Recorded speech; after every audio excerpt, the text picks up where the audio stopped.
Niños y niñas, gatitos y perritos, hermanitas y hermanitos, brothercitas y sistercitos, muchas gracias por acompañarme en esta edición especial de El Rey va desnudo con su revista semanal No hay más, porque no hay más que esto. Y que hoy hacemos porque mañana estoy yo en Santiago de Compostela para pasado mañana hacer dar una charla. Lo que pasa es que me estoy dando un día porque ya me ha pasado que viajas 6 horas en tren en autobús, 6, 7 horas de tren o autobús. Llegas a las 5 de la tarde, comes algo rápido, a las 7 estás tratando de ser coherente, una charla de 1 hora. No funciona. No funciona, por lo menos yo no funciona así. Y no es por la edad, es porque no funciona. Esto ya me pasaba también a los 30 años.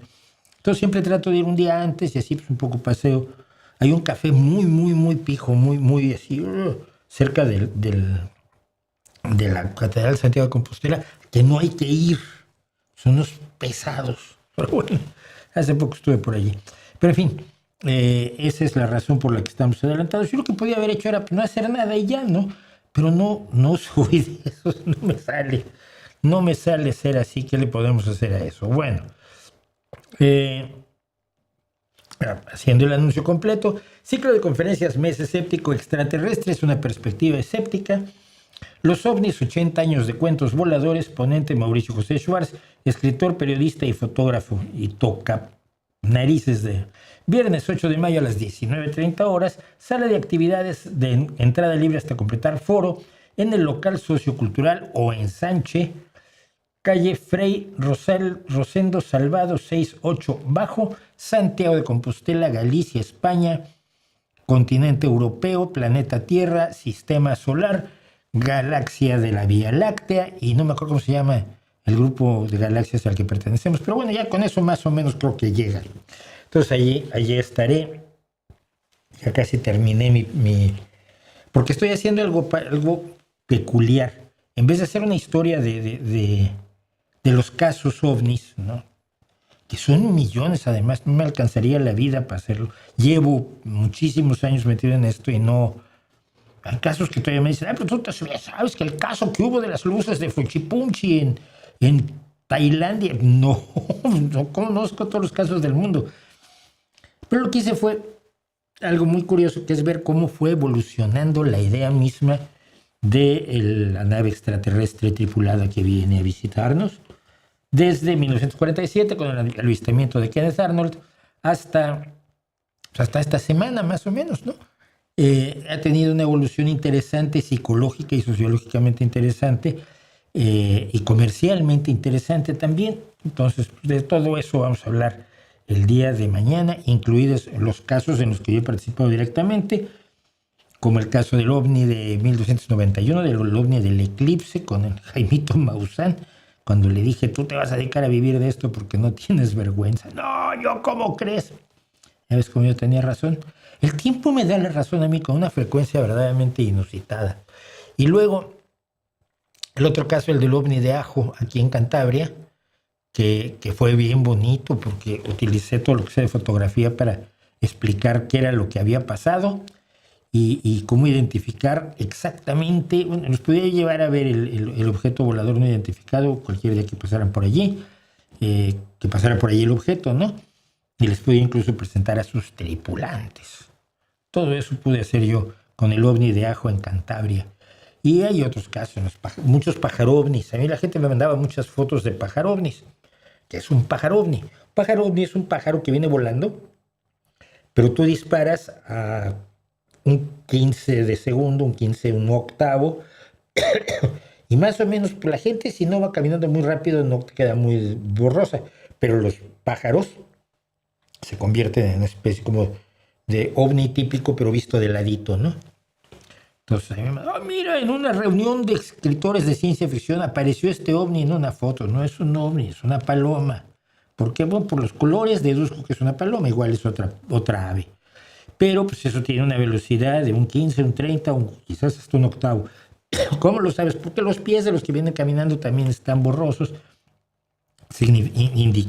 Indicio de una larga exposición, y esa larga exposición, pues la paloma no se para a posar, sino que la paloma sigue volando y por supuesto forma un objeto ahí borroso que no es un ovni, es un pájaro ovni.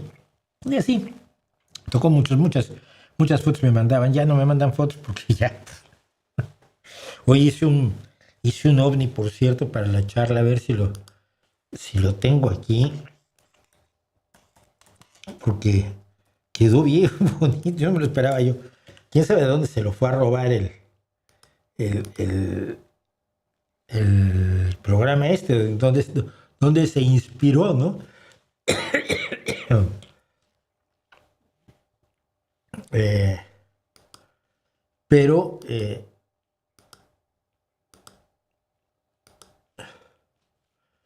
creo que sí.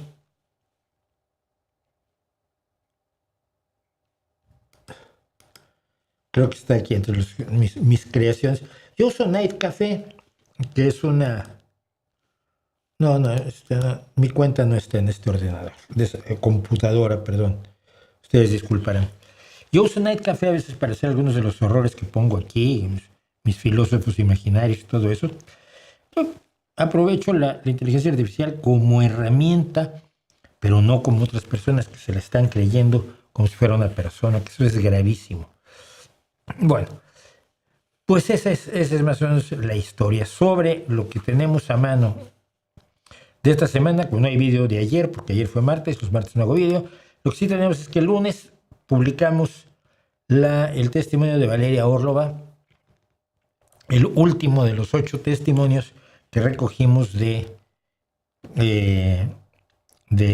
ucranianos, de refugiados ucranianos de la guerra, viviendo aquí en Gijón, donde hay unos 500, hay unos 1000 y pico, un poco más en Asturias, y en total en España hay más de 250.000 de ucranianos que se han refugiado aquí, parte de los 8 millones de ucranianos que han tenido que salir de su país por culpa del miserable agresor que es Vladimir Putin. Así que pues allí estamos. ¿Qué les voy a contar el día de hoy? Bueno, me dicen, Ronnie Batista, ¿es cierto que el auge de las iglesias evangélicas en Latinoamérica tiene un auge? ¿Cómo sabes que tiene un auge? Más o menos, ¿qué números estás manejando? ¿Me los puedes dar? Gracias. ¿Se debe a operaciones de la CIA? Pues no lo sé. No veo por qué la CIA pudiera favorecer a los evangélicos sobre los pentecostales o sobre los mormones o sobre los testigos de Jehová o sobre las miles de iglesias que hay en Estados Unidos, y por lo tanto pues habría que ver, no es tanto que me lo preguntes a mí, sino que la persona que te lo dijo te dé los informes, las bases de las que está partiendo para decir eso que está diciendo, porque si no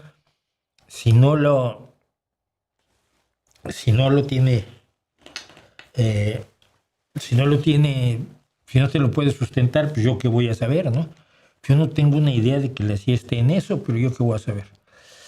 En el Reinaldo GM, Mauricio, basado en tu amplia experiencia como autor de ciencia ficción y divulgador, ¿por qué piensas que amamos a los dinosaurios? Aún en diferentes culturas, edades y posturas nos maravillan. Pienso que nos hacen ser humildes. No, yo no. Yo no creo que sea por ser humildes. Yo creo que pues, nos gustan los monstruos, nos gustan las cosas impresionantes. Y cuando piensas en el tamaño de un plesiosaurio, que no es un dinosaurio, por cierto, o el tamaño de un Tyrannosaurus Rex, o en el tamaño de uno de los que antes se llamaban brontosaurios y ahora se llaman apatosaurios, piensas en verdad, en monstruos de verdad, ¿no? Tú acuérdate que los huesos de dinosaurios son los que generaron el mito de los dragones en China. Y luego resultó que había dragones de verdad, pero solo que eran los dinosaurios. Yo creo que todo lo que es enorme, poderoso, nos llama la atención, y sobre todo la idea de que haya existido todo eso y haya desaparecido, ¿no? Es enormemente sugerente y genera, yo creo que todo tipo de ideas en una persona que estudia los dinosaurios. Yo siempre me interesé por los dinosaurios, ¿no? Desde pequeñín. Aquí en donde estoy, se llama la Costa de los Dinosaurios, en el Cantábrico, en esta zona del Cantábrico, un poco más hacia el occidente, está la Costa de los Dinosaurios. Hay muchas huellas de dinosaurios en piedras de la costa, que evidentemente no eran piedras, son huellas que se depositaron cuando era un suelo arcilloso que quedó sin ser afectado mientras se iba convirtiendo en piedra. Tenemos un museo jurásico maravilloso, precioso, extraordinario, que recomiendo muchísimo aquí en Colunga. Y entonces pues, vine a dar un lugar con dinosaurios, estaba yo encantado de la vida, ¿no? Pero yo creo que es eso, es su enormidad, su poder y al mismo tiempo su caída, ¿no? Dice Luis Esparza 6501, ¿qué opinas de que Isabel Díaz Ayuso haya venido a México invitada por el PAN y Ricardo Salinas Pliego a decir que el socialismo se supera y homenajear al conquistador Hernán Cortés? A ver, Isabel Díaz Ayuso es concretamente una mujer que se dedica, y ya podemos empezar, fíjate, poniendo esto, los huesos de Hernán Cortés. Isabel Díaz Ayuso es una mujer que se significa por mentir con una desvergüenza absoluta. Debo decirte que hace muchos años, no tantos años, pero unos 6, 7 años, Ayuso se declaró atea en la televisión española. Déjame ver si encuentro la frase exacta. En 2019, Isabel Díaz Ayuso, la ida, como la llamamos por aquí, perdió la fe a los 9 años, describiéndose como alguien que no era creyente. De pronto, 2 años después, ya era lo más católico del mundo, porque eso les gusta a los conservadores. Y ahora va a ver a la Virgen de Guadalupe, en la que no cree, porque no le importa, tiene un descaro absoluto, es como Milei, es como Donald Trump. No le importa mentir, no tiene ningún pudor, no sabe lo que es la vergüenza. Y su lucha por alcanzar el poder a través de la ultraderecha implica acusar al socialismo democrático como el que tenemos en España de ser más comunista y stalinista y brutal, peor que Pol Pot, junto con Stalin, con Mao y con el más malo que tú quieras, con Ortega, que a mí se me hace que de los peores. Sí, entonces pues, los socialistas somos verdaderos seres que deberíamos ser aniquilados en el imaginario de la ida, ¿no? Y al mismo tiempo, ella es parte del movimiento hispanista o hispanazi. Es decir, ella cree que España tiene que reconstruir su imperio y que la reconstrucción de ese imperio pasa porque los países hispanoamericanos se vuelvan a unir con España y creen un bonito conglomerado, el cual por supuesto lidera quien generó la cultura, según ellos, de la América Latina, que son los españoles, y por lo tanto, como son los que llegaron primero, son los que tienen más derechos. Es más o menos la idea de la ida de Isabel Díaz Ayuso. El hecho de que viaje así, dejando tirado Madrid, cuando Madrid está en unas condiciones lamentables, donde gran parte del dinero de la sanidad pública se lo está regalando a la sanidad privada, concretamente a través de una empresa que está estrechamente relacionada con su novio.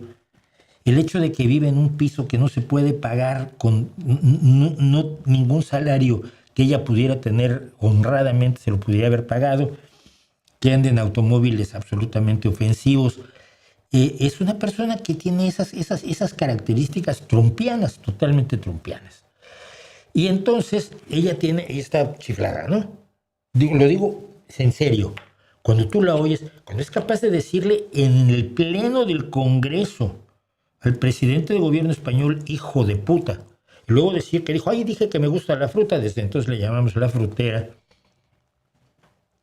Pero vamos, el odio además que esta mujer expresa contra todo lo que no sea el conservadurismo más cerrado, más fascista, más brutal, es terrible, es bien preocupante. Entonces ella es así. Entonces hay otros del otro lado que son iguales, pero del otro lado, ¿no? Entonces, ¿qué vamos a hacer? No vamos a hablar del presente. El presente, pero ¿quién quiere el presente? El pasado. Hagamos una pelea del pasado. Y del otro lado de Isabel Díaz Ayuso se encuentran personajes tan absolutamente lamentables como mi ex amigo Pedro Miguel Navegaciones,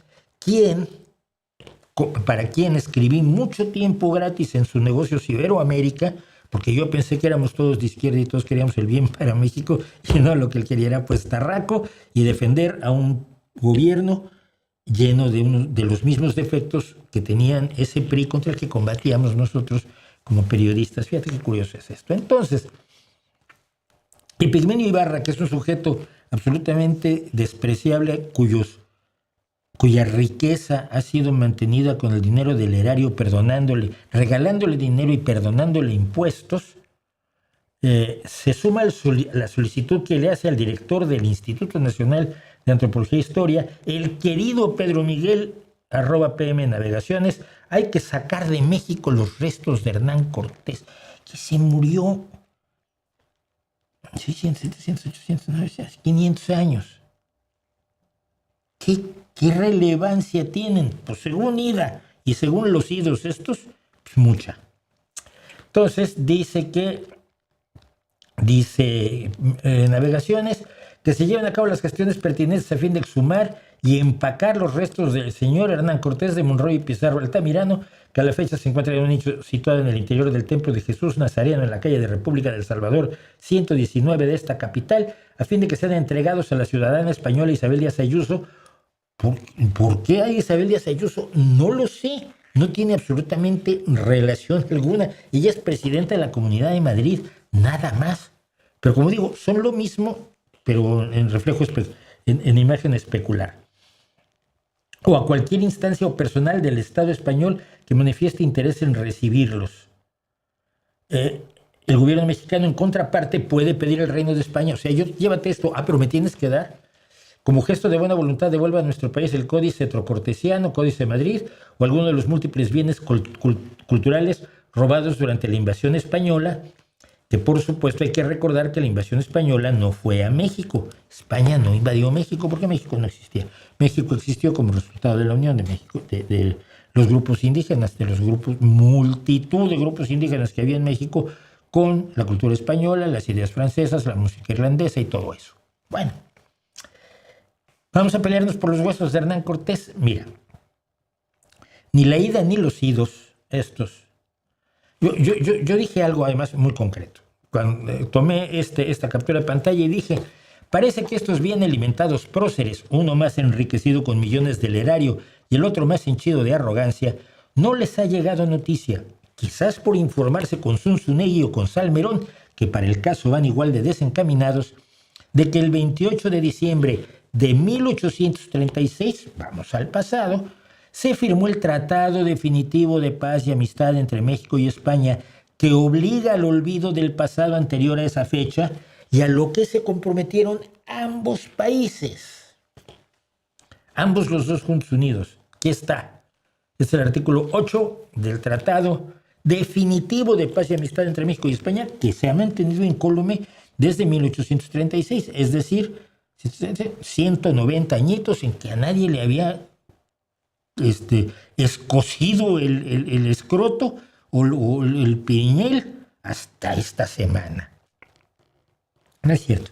Desde que López Obrador empezó con que la España de hoy tenía que pedir perdón por las barbaridades que cometieron en el pasado la España de hace 500 años, y le debía pedir perdón a México, aunque México no existía cuando cometieron sus barbaridades contra grupos indígenas, muchos de los cuales desaparecieron en el desastre demográfico de América Latina, donde el 90% de esos indígenas murieron, algunos de ellos a manos de los españoles, algunos de ellos ensartados, algunos de ellos esclavizados, algunos de ellos matados trabajando, y la gran mayoría, esto es cierto, por las epidemias llevadas por los españoles, contra los cuales no tenían defensa, por supuesto, los indígenas. Es una guerra bacteriológica involuntaria. Bueno,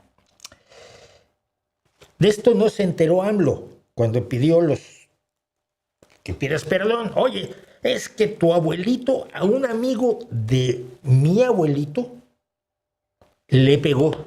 Tienes que pedirme perdón. No te voy a pedir perdón. Estás chiflado, tío. Estás absolutamente loco. No tengo un motivo, causa ni razón. Bueno, pues si no se enteró AMLO, no se enterarán estos golems de la política que prefieren hacer populismo con el pasado, igual que la ponzoñosa Ayuso. Ya dije, tanto monta tanto, para eludir el desastre del presente que están ayudando a provocar. Unos con el populismo de una izquierda falsificada y la otra con un populismo de derecha fascista casi nazi, que están buscando hundir a dos países que no deberían tener ni problemas, ni mucho menos problemas entre ellos. Pero huyamos de eso. Finalmente, el evento en la catedral se canceló, pero voy a leerles esto. A ver si me dicen ustedes si esto se ha respetado 190 años y México no ha enviado una nota diplomática diciendo por la presente queda cancelado para siempre el tratado definitivo de paz y amistad que teníamos. Ahora ya no hay paz y somos enemigos. Ni España ha hecho lo propio, porque es la única forma de romper un tratado internacional. No es al estilo Trump, porque no se me da la gana cumplir la ley. Dice, el cardenal la recibió y la saludó y le hizo sonrisas y todo esto.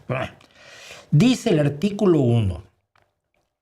Su Majestad, la Reina Gobernadora de las Españas, a nombre de su augusta hija, doña Isabel II, porque era la reina regente, reconoce como nación libre, soberana e independiente la República Mexicana, compuesta de los estados y países especificados en su ley constitucional. Y luego los detalla, dice, el territorio comprendido en el virreinato llamado antes Nueva España, el que se decía Capitanía General de Yucatán, el de las comandancias llamadas antes Provincias Internas de Oriente y Occidente, el de Baja y Alta California y los territorios anexos e islas adyacentes de que en ambos mares está actualmente en posesión la expresada República. España finalmente, después de la guerra de independencia, después de ayudar a que se encumbrar Iturbide, después de echar a Iturbide, después de fusilar a Iturbide porque regresó, en fin, en 1836, dice que Su Majestad renuncia tanto por sí como sus herederos y sucesores a toda pretensión al gobierno, propiedad y derecho territorial de dichos estados y países que componen lo que hoy llamamos la República Mexicana. Y el artículo 2 es, por favor, escúchenlo con todo cuidado. Habrá total olvido de lo pasado y una amistad general y completa para todos los mexicanos y españoles, sin excepción alguna, que puedan hallarse expulsados, ausentes, desterrados, ocultos o que por acaso estuvieran presos o coordinados sin conocimiento de los gobiernos respectivos, cualquiera que sea el partido que hubiesen seguido durante las guerras y disensiones felizmente terminadas por el presente tratado, excepto para López Obrador y sus populistas y para Díaz Ayuso y sus populistas.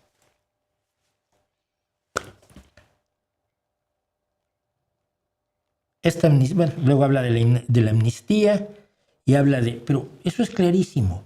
En 1836 México y España se reúnen y dicen, ok, olvidamos el pasado y empezamos de nuevo. Vale. 190 años después vienen estos rascahueles. No, ahora vamos a broncarnos. No, tú me tienes que pedir perdón. No, yo te aviento ahí los huesos del conquistador y a ver si me vas dando lo que te llevaste. ¿Quieres que te devuelvan también el tomate y el chocolate y los cacahuates? Y seas payaso. ¿Y qué le vas a devolver tú? ¿Qué más le vas a devolver tú a España? La lengua, el trigo y todo lo que es todo lo español que se usa para hacer el mole poblano, se lo vas a regresar a España. Es estúpido, joder, la historia ya ocurrió, la historia ya se vivió, vivamos el presente y miramos hacia el futuro, tratemos de construir un mejor futuro para todos.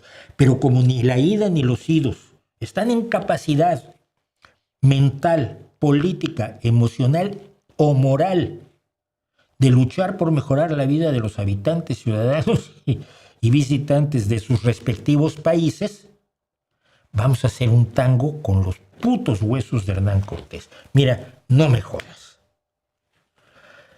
Es que en serio. Bueno, ¿qué más me dicen? ¿Crees que a Morena se le están acabando las excusas para entorpecer la extradición de los políticos señalados por Estados Unidos? No lo van a hacer. Han decidido que... A ver, te pongo un ejemplo. Ayer le preguntaban a Donald Trump, ayer o anteayer le preguntaban a Donald Trump, oiga, ya termina el plazo, terminaba el 30 de abril, para que usted pueda así como tener actividades bélicas sin permiso del Congreso. ¿Ya le va usted a pedir permiso al Congreso? Dijo Trump, no, no tengo por qué pedírselo. Sí, señor, sí tiene, mire, la Constitución y las leyes dicen que usted tiene que pedirle permiso al Congreso para mantener una... No, no. Hay otras que lo hicieron antes, no es cierto. Y nadie le ha pedido nunca permiso al Congreso, tampoco es cierto. 11 presidentes le han pedido permiso al Congreso para emprender acciones bélicas. Le da igual a Donald Trump porque sabe que ni los diputados ni los senadores que viven para verlo respirar, que se han convertido en psicofantes y en lamezuelas, nadie le va a reclamar que esté llevando a cabo una guerra en contra de las leyes de Estados Unidos, que era un país de leyes. Te pueden disgustar sus leyes, pero era un país de leyes, ya no es. Y entonces, México tampoco es un país de leyes porque vamos a hacer lo que se nos dé la gana. Tienes un tratado de extradición firmado con Estados Unidos, me lo paso por los tacones, vale. No, es que hay que ver los detalles. Fíjate, cuando estuvo diciendo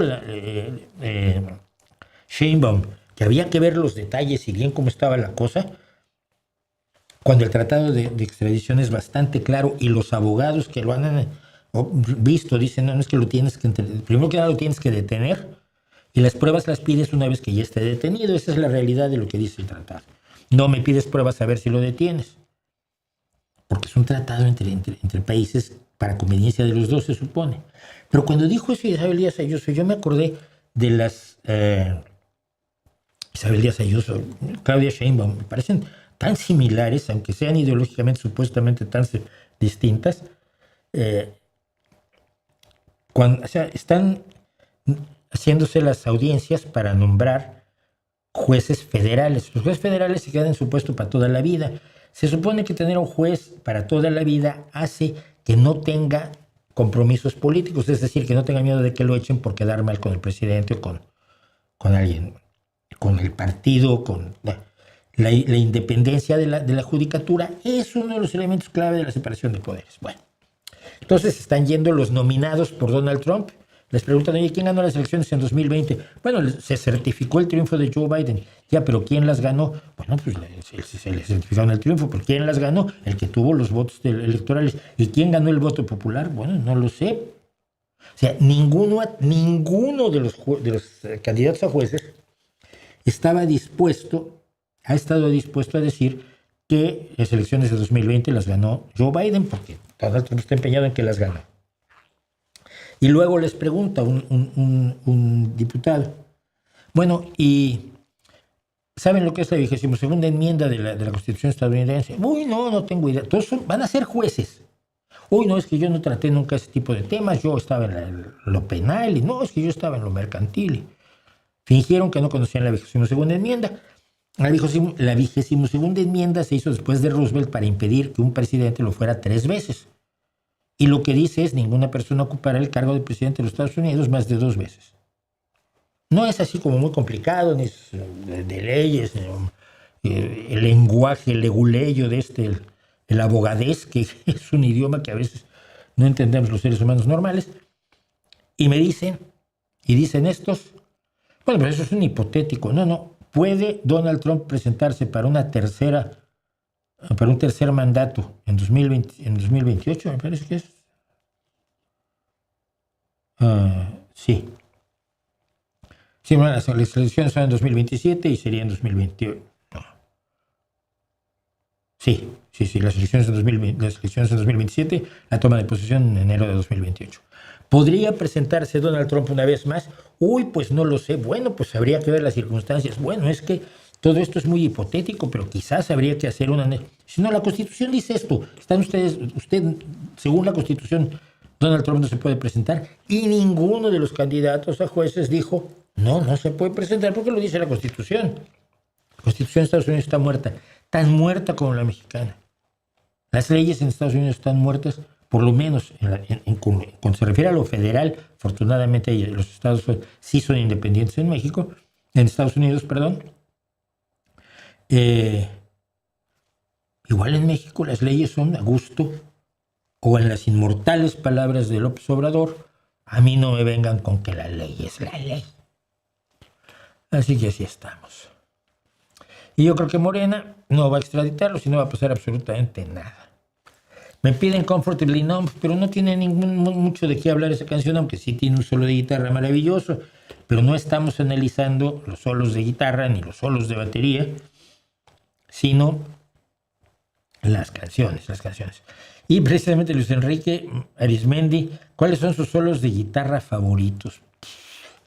Me gusta mucho el de Brian May en Bohemian Rhapsody, por supuesto. Me gusta mucho el solo que hizo Prince cuando se aceptó en el Salón de la Fama del Rock a George Harrison, el solo que hizo con aquel grupo brutal donde estaba Danny Harrison, el hijo, donde estaba Tom Petty, que era el que llevaba más o menos el asunto, donde estaba Jeff Lynne, y hizo un solo de guitarra maravilloso. Pero depende por dónde te vayas. Por ejemplo, hay solos de Molly Tuttle que a mí me resultan absolutamente maravillosos, pero está dentro del bluegrass, o de Billy Strings, que es otro amo de la guitarra. Me gustan, lo que pasa es que los solos de guitarra me gustan para canciones hechas para solos de guitarra, ¿no? Porque el solo de guitarra es un asunto de guitarra y no de canción. Y a mí me gusta mucho que la guitarra y el bajo y el saxofón, el teclado, la trompeta, el sintetizador, la batería, las congas y el didgeridoo, de ser necesario, sirvan a la canción. Mira qué bien toco la guitarra ya. Sí, hombre, sí, muy bien, te felicito. Guay, es muy bueno. ¿Podrías, por favor, pasar a cantar la canción? Probablemente, sin embargo, el solo de guitarra que más me ha impresionado a lo largo de toda mi vida ha sido de Alvin Lee, 10 Years After en Woodstock, I'm Going Home. Búscalo, óyelo y pregúntate por qué Alvin Lee, igual que Stevie Ray Vaughan, no están considerados entre los más grandes guitarristas del mundo. Quizás porque no son guitarristas de competencia, ¿no?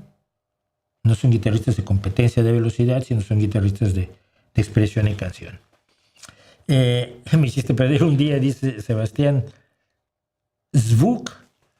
Cuando vi que estrenabas No hay más, creía que era jueves. Bueno, pues ahora tienes un día más en la vida, fíjate. No, te hice ganar un día.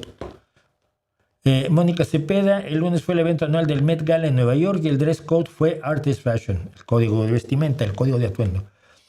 ¿Crees que la moda está íntimamente vinculada con el arte? Por supuesto.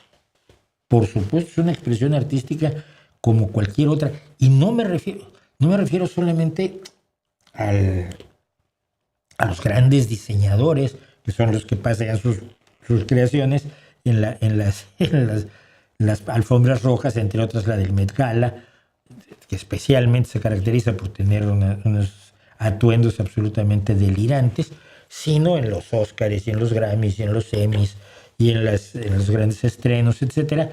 Pues allí exhiben sus cositas los grandes diseñadores, que son artistas. Te pueden resultar extremadamente pedantes y te pueden resultar negociantes de un nivel altísimo, pero no dejan de ser creadores artísticos. Y de pronto ves unos vestidos de verdad, y no solo de mujer, pero fundamentalmente de mujer. ¿Por qué? Porque con que uno vaya con ropa suficiente para tapar sus vergüenzas, uno más o menos ya cubrió el expediente, ¿no? En cambio, el vestido de la mujer siempre tiene más importancia. Pero ves cosas que son verdaderas obras de arte que destacan la personalidad, la figura, el cabello, los ojos, el porte, incluso las películas que ha hecho una determinada actriz, ¿no? Pero independientemente de esa parte, la ropa es una expresión cultural tanto como la escultura, la pintura, la música. Yo sigo a dos especialistas en moda antigua. Una es Karolina Zebrowska, que es una polaca que estudió cine, además es cineasta, pero que tiene una capacidad para analizar la realidad de la moda y critica mucho las películas de época cuando se salen de los parámetros de la moda que había realmente en esa época. Tiene una erudición brutal. Y la otra no me acuerdo cómo se llama, pero es otra súper experta que te dice qué y por qué se usaba, no solamente en las clases altas, sino lo que usaban los aldeanos como tú y como yo, ¿no? Y por qué ahora usamos camisetas que antes no se usaban. Mi hijo, por ejemplo, usa camisetas deportivas, ya no es tanto de grupos o de cosas como esta de Marvel, ¿no? Y usa una ropa distinta. La gente dice que yo visto como joven, visto como cuando yo era joven. Pues esta chamarra, cazadora, chupa, como le quieran llamar, es concretamente un diseño que se hizo para la película The Wild One de Marlon Brando, la primera película de bandas de pandillas de motocicletas, y es un diseñador concreto al que lo llamaron para hacerla, y tiene las características que tiene el cinturón, y que esto es cruzado, pero es cruzado hasta aquí, y las solapas van abiertas, y todo esto se convierte en una expresión cultural que usamos hasta hoy. En los pantalones vaqueros, las zapatillas deportivas o tenis deportivos, ¿no?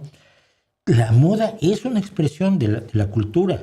La ropa de los hippies, la ropa de los punks, la ropa de los grunge, la ropa de cada país, los trajes típicos, no de cada país, sino de cada región de los países, son expresiones culturales, por supuesto, y siento que es fundamental, ¿no? Una forma de conocer precisamente la moda del pasado es el arte. ¿Cómo vestían en el medievo? Si no vas a los dibujos, a las iluminaciones, sobre todo en las Biblias antiguas, las Biblias del medievo, no sabes cómo se vestían. Los campesinos, ya no te digo los ricos. Bueno. Juan González, ¿es verdad que hay grupos progresistas que se pelean o compiten por demostrar cuál es el más oprimido o es un cuento de la derecha? No sé a qué te refieres. Grupos progresistas que se pelean o compiten por demostrar cuál es el más oprimido. No, yo creo que estás hablando de la política de identidades.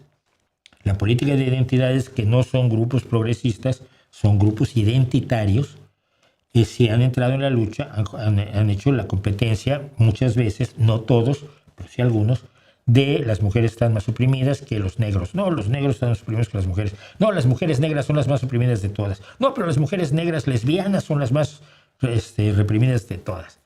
No, las mujeres negras, lesbianas, transexuales son las más oprimidas de todas. No, pero y los pobres, esos son todavía más oprimidos. Sí, es un poco el rejuego posmoderno de la política de identidades que se inventan los seguidores del postestructuralismo de Foucault. Tienes la filosofía sembrando mierda. Porque Foucault estableció que todo era una relación de poder, y en una relación de poder, por lo tanto, hay un opresor y hay un oprimido. Entonces, el más oprimido tiene más derechos que el menos oprimido, según esta lógica. Yo no entiendo esa lógica. Yo creo que todos los oprimidos tienen los mismos derechos de dejar de hacerlo, pero no crear una competencia. Pero no siento que sean grupos progresistas, muchos de ellos son infernalmente reaccionarios, infernalmente racistas, brutalmente sexistas, enormemente clasistas. Eso tampoco a mí me parece que, pero además me parece que es un fenómeno marginal y fundamentalmente estadounidense, por supuesto, que se transmite al resto del mundo, pero que en realidad no afecta a nuestra vida cotidiana, pero no es en España o en Alemania o en México, en Río de Janeiro o en Nigeria, ¿no? No lo creo. ¿Cómo mejorar? Me pregunta Gabriel Araya, ¿cómo mejorar la democracia para evitar que los discursos totalitarios aumenten? Educando en democracia. Educando en democracia. No lo hacemos. Nuestra educación no favorece la democracia, sobre todo cuando la controlan. Profesores de ultraizquierda que detestan la democracia porque quieren la dictadura del proletariado, y profesores de ultraderecha que detestan la democracia porque quieren la dictadura fascista. Y entonces, a mí, en cuanto pasé a la secundaria, cuando pasé a la preparatoria, la democracia empezaba a dejar de tener valor, o era así como una especie de entelequia rara que tenía Cuba, que tenía una democracia de verdad, o la Unión Soviética tenía una democracia de verdad, y la nuestra era más bien falsa, ¿no? La nuestra era falsa por otros motivos, pero eso no significaba que las que me presentaban como la gran democracia directa y participativa fueran realmente democráticas. Yo tuve que aprender la democracia después de salir de la universidad, ¿no? aprender a valorarla y aprender a entender que sus enormes valores, como el valor de la autocorrección, ¿no? Puedes elegir a un asno absoluto, pero si mantienes las instituciones democráticas, en 4, 5, 6 años te deshaces de él. La democracia tiene la capacidad de autocorrección que no tienen ni las dictaduras, ni las monarquías, ni las otras formas de gobierno que nos han ido vendiendo a lo largo de los años. Bueno, y por último, para terminar esto, porque ya se nos fue una hora, ¿qué opina de la crisis de natalidad que enfrentan países como Japón? No lo sé, supongo que si tiene solución se la buscarán, si no, pues vivirán con menos personas, ¿no? Es decir,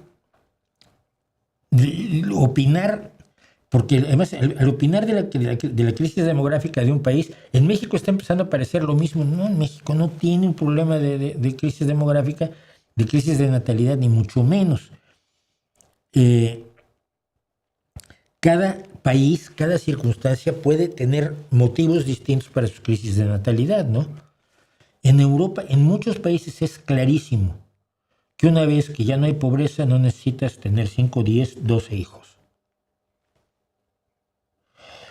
Es un fenómeno absolutamente real, que antes los hijos eran tus ayudantes en el trabajo, pero como se morían un montón, por eso tenías que tener muchos, ¿no? Para que te vivieran.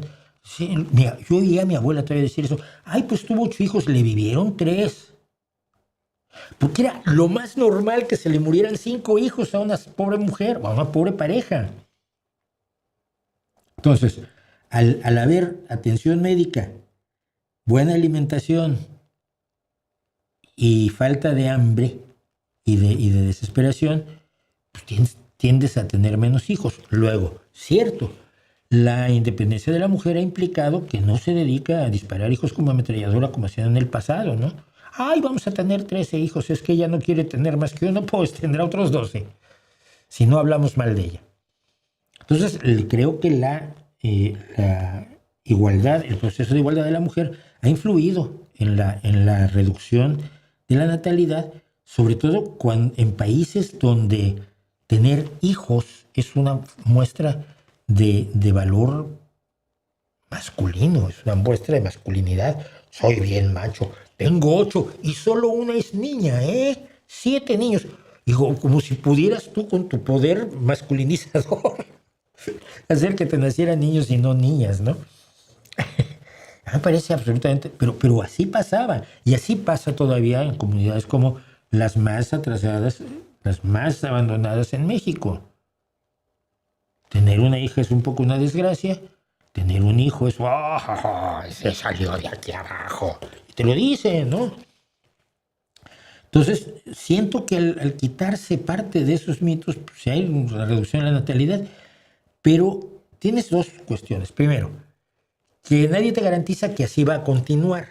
Es decir, que la reducción en la natalidad va a continuar reduciéndose hasta que ya no nazca nadie. Eso es una visión malthusiana de la realidad. Por otra parte, tienes el fenómeno de que la migración está equilibrando de manera bastante razonable la caída en la natalidad en algunos países opulentos. Y los que vienen aquí, latinoamericanos o musulmanes, dejan de tener 13 hijos y empiezan a tener 2 también. Y yo creo que lo lógico es que demográficamente las cosas se estabilicen en una tasa de reposición de población razonable, una pequeña disminución de la población quizá, y no creo que pase absolutamente nada, ¿no? Creo que lo exageran la derecha, que busca hacer patria a través del nacimiento de muchos hijos, que busca la idea de que el hombre debe tener muchos hijos, aunque sean con varias. Y si no se entera ninguna de ellas que están las otras, mejor. Y cosas así. Yo creo que es una visión de la mirada al pasado que caracteriza al conservadurismo y a la ultraderecha, ¿no? A mí no me preocuparía tanto. Voy a terminar con esto para pasar a hacer cosas de las que quiero contar. ¿Te has enterado de las críticas que te ha hecho un ateo llamado Aristarchus X en su canal, Es de España a tus vídeos en contra de tus críticas a la filosofía y tu supuesto cientificismo. Hace un par de semanas me enteré. No sabía ni que era de España. Que sea ateo me resulta tan poco relevante. No pertenezco a la comunidad o a la iglesia de los ateos. Hay ateos totalmente distintos a mí. No me dice nada. Pero en mi supuesto cientificismo, que no tengo, pero bueno, ¿qué pueden hacer los filósofos si no es atacarme por cientificista? El cientificismo es un hombre de paja, pero mira, lo comenté y lo voy a decir en los comentarios también, te lo repito. Me está criticando, que se divierta. Hace muchos años no veo ningún video de gente que hace videos contra mí. Pues soy un tema muy aburrido. Ay, Mauricio, es muy mala persona. Sí, hombre, ya. No, pero es que es tonto, está diciendo burradas. Sí, hombre, ya. Sí, ya. Tienes una opinión, pues es como el culo, todo el mundo tiene una, la mayoría apestan y nunca hay que andarla enseñando demasiado. Si tiene razón en sus críticas hacia mí, la gente se va a dar cuenta perfectamente. Dice, uy, sí, tiene toda la razón. Mira, sus argumentos son muy sólidos, demostrando que Mauricio es imbécil. Por lo tanto, concluyen que soy imbécil y no pasa absolutamente nada. O está equivocado y entonces las personas lo verán y dicen, no, aquí está exagerando y aquí esto no lo está diciendo bien y aquí está haciendo un hombre de paja y no, porque Mauricio tiene razón cuando dice esto. Y estará todo maravillosamente bien. Lo que muchos quieren es que yo... Lo vamos a ver hoy. Vino Zunzunegui a los comentarios. No se vayan, hay comentarios de Zunzunegui. Que haga yo lo que Zunzunegui, que vaya yo, me vea el video, que me dijeron que era de 3 horas. Mira, ni la historia de mi vida, no jodas. No he visto los de 3 minutos y de 10 minutos que hacen uno de 3 horas.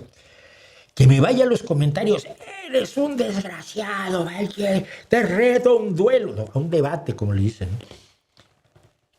Ay, por favor, no. Me he enterado. Que se divierta, que le cunda, que lo pase muy bien. Y si le sirve de algo, mejor aún, que bueno. Y si no le sirve de nada, pues hombre, todos perdemos el tiempo alguna vez en la vida. ¿Cómo afrontar la ola de sectas evangélicas que están llegando a España con la inmigración latina? ¿Se pueden parar estas sectas o estamos condenados? Pregunta Pablo PD1WH. ¿Condenados a qué? A ver, mira, los latinoamericanos en España son menos del 10% de la población. Somos.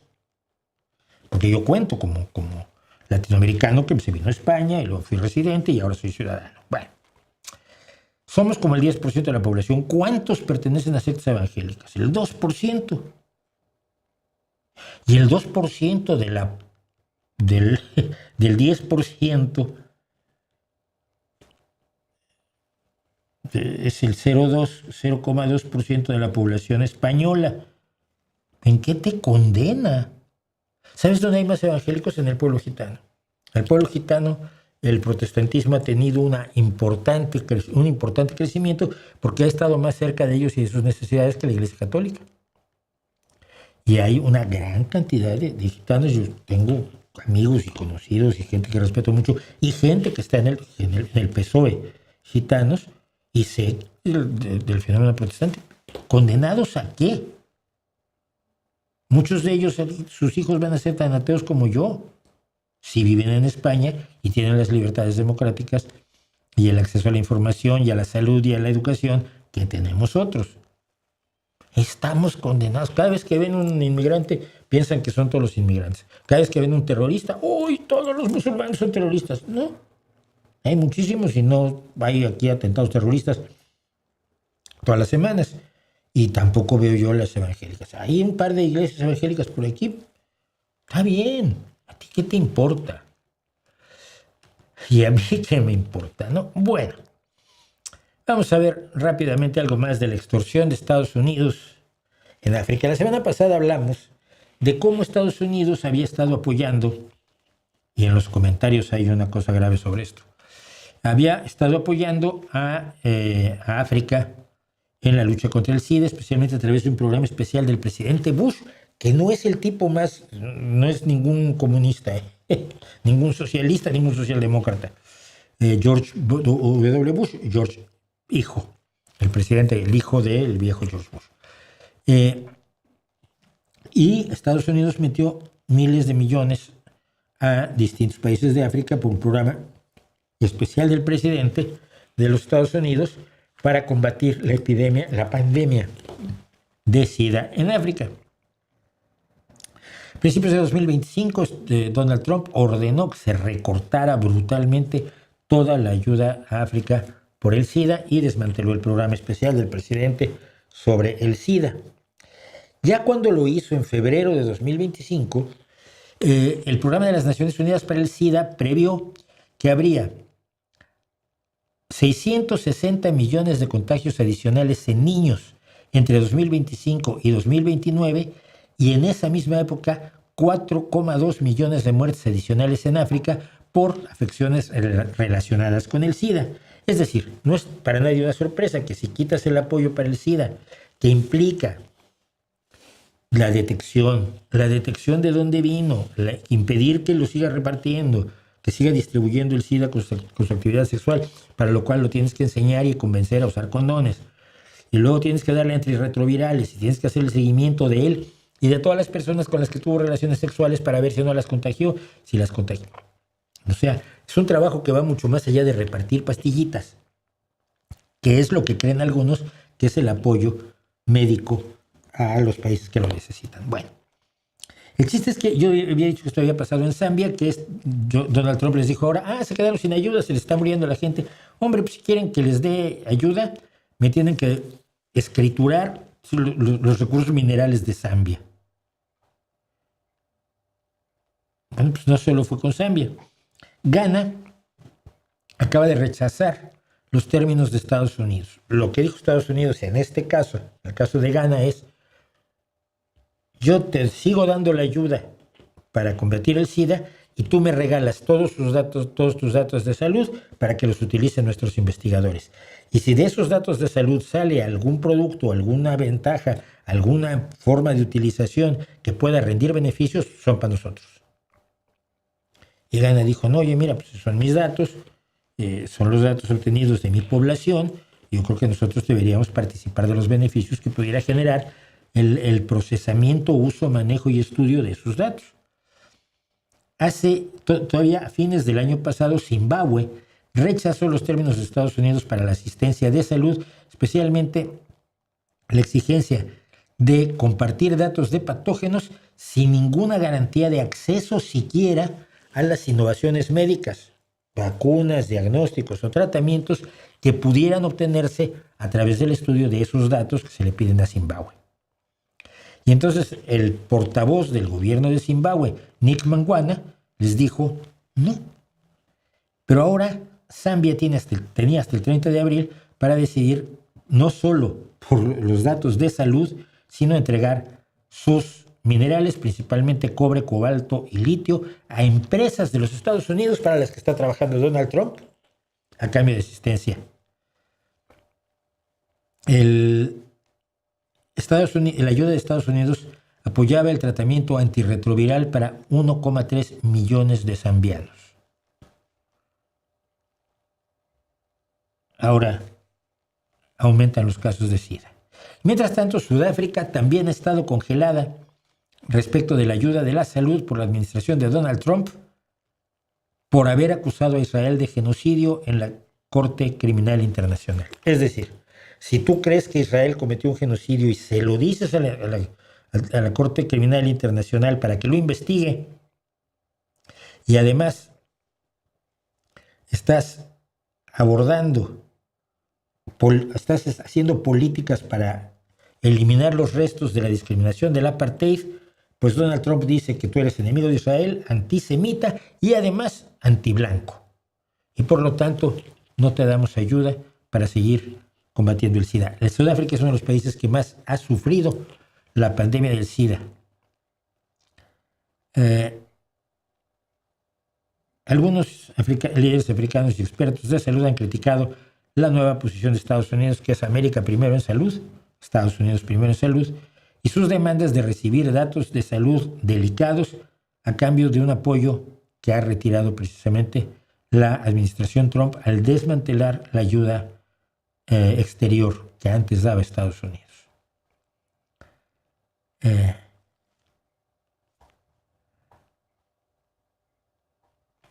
¿Qué les digo? En los comentarios alguien hizo una observación así muy enrandesca. Mira, estos países no pueden combatir el SIDA si no es con ayuda de los países que tienen recursos. Si se los quitas, eres un miserable. Pero si se los quitas para devolvérselos a cambio de sacarles algo, es una extorsión absolutamente despreciable. Es indigno, inhumano e indecente. Y ese es el nivel de la derecha que enfrentamos, de la derecha que quiere que votes tú por ellos. Porque todo rasgo de humanidad, ahí sí, ha desaparecido por completo a cambio del beneficio económico. Y no, cuando Estados Unidos daba apoyo a muchísimos países con grandes cantidades a través de la agencia USAID, no estaba haciendo negocio, estaba precisamente consiguiendo lo que se llama buena voluntad, que es uno de los elementos de las relaciones internacionales. No todo es negocio, no todo es dinero, también es una buena imagen. Y esa buena imagen la ha destruido del todo Donald Trump. Y aquí tenemos Zambia ataca a los Estados Unidos por un trato de $2,000 millones a cambio de sus minerales críticos. Y esto afortunadamente lo está informando Los Angeles Times. Se sabe en Estados Unidos y yo espero que sea, porque debería ser un escándalo en los Estados Unidos. Así estamos.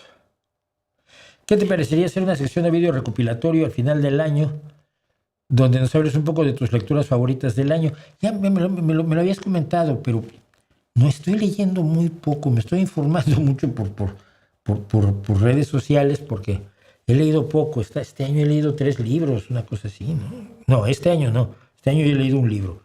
No, es problemático.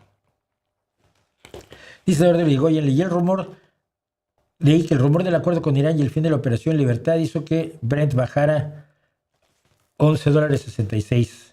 Cuando se supo que todo era una mentira trumpista, el barril subió 6.53. Mira, uno de los fenómenos que ha habido con las acciones de Donald Trump y concretamente con las de la guerra en Irán, una guerra de lo más extraña. La guerra en Irán es de lo más raro que yo he visto en toda mi vida. No sabemos qué objetivos está atacando Estados Unidos, no sabemos el nivel de destrucción, no sabemos el número de bajas que ha producido. No tenemos, es como si Irán fuera un agujero negro y no supieras lo que Estados Unidos ha echado ahí dentro. ¿Qué ha destruido? Ha atacado a blancos civiles, ha atacado a blancos militares, ¿qué blancos militares? Ha atacado blancos petroleros. ¿Qué ha hecho? ¿Qué es esa guerra que lleva ya 5 o 6 semanas? ¿Cómo se está desarrollando? Porque yo te puedo decir lo que pasa en la guerra en Ucrania prácticamente minuto a minuto. Y cuando se recupera o se vuelve a perder un pequeño poblado en ese frente de batalla absolutamente mortal que es el de Ucrania. Yo te puedo decir lo que está pasando en Sudán del Sur, yo te puedo decir lo que está pasando en Yemen. Pero la guerra en Ucrania, la guerra en Irán es absolutamente un agujero negro. Increíble. Pero se sabe esto. Por ejemplo, la familia de Donald Trump, concretamente su yerno, hizo una apuesta por la subida del petróleo un día antes de que Estados Unidos declarara la guerra. Eso es lo que se conoce como insider trading. Jugar a la bolsa con información del interior de las empresas.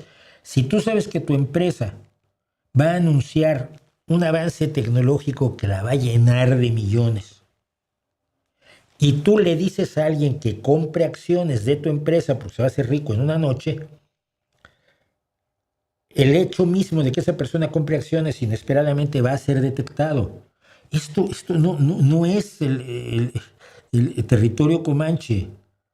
Hay investigadores que están atentos a todo esto, en sus ordenadores ven todos los movimientos y dicen, uy, ¿y por qué compró tantas acciones de la empresa? Pues no sé, porque al día siguiente anunciaron esto y las acciones ahora valen el triple. Y y se investiga a esa persona, y si se determina que te conoce a ti, que tú eres del interior de la empresa, todos van a la cárcel y además pierde el dinero. Se controla el mercado de valores, si no, la gente que sí invierte de verdad con interés de ganar honradamente no lo haría. Entonces, en varias de las acciones que ha habido en esta guerra, se han detectado operaciones que ha hecho la gente de Donald Trump para enriquecerse ganando millones de la noche a la mañana. Y entonces dirías tú, y la Security Commission, la SEC famosa, que se encarga precisamente de vigilar esto, ¿qué dice? Pues nada, porque ya la tiene controlada Donald Trump también. Gracias, amiguitos. Es gravísimo, es gravísimo. Es la destrucción, de veras. Yo se lo decía a mi hijo, y no es en broma. Tienes que estar un poco atento a lo que pasa en este mundo, siendo muy joven y todo esto. Tienes que estar atento porque estamos asistiendo al fin de un mundo y al nacimiento de otro. Sabemos cómo era el anterior, lo de bueno y lo de malo que tenía. Algunos dicen que todo era bueno, otros dicen que todo era malo. Se equivocan ambos. Conocemos lo bueno y lo malo que tenía el mundo que teníamos hasta hace un par de años. Lo que viene de enfrente es una absoluta interrogante. Es un signo de interrogación enorme. Podemos hacer un mundo mejor, podemos hacer un mundo mucho peor. Pero lo tenemos que hacer todos y todos podemos participar. Así que hay que tener muchísimo cuidado. Que Argentina entregue al político de Estados Unidos, no sé de Argentina, el político de Estados Unidos, no tengo ni idea. Lo único que sé es que Milei está de visita otra vez en Estados Unidos. Pepe y Vox no apoyaron la prórroga de los contratos de renta.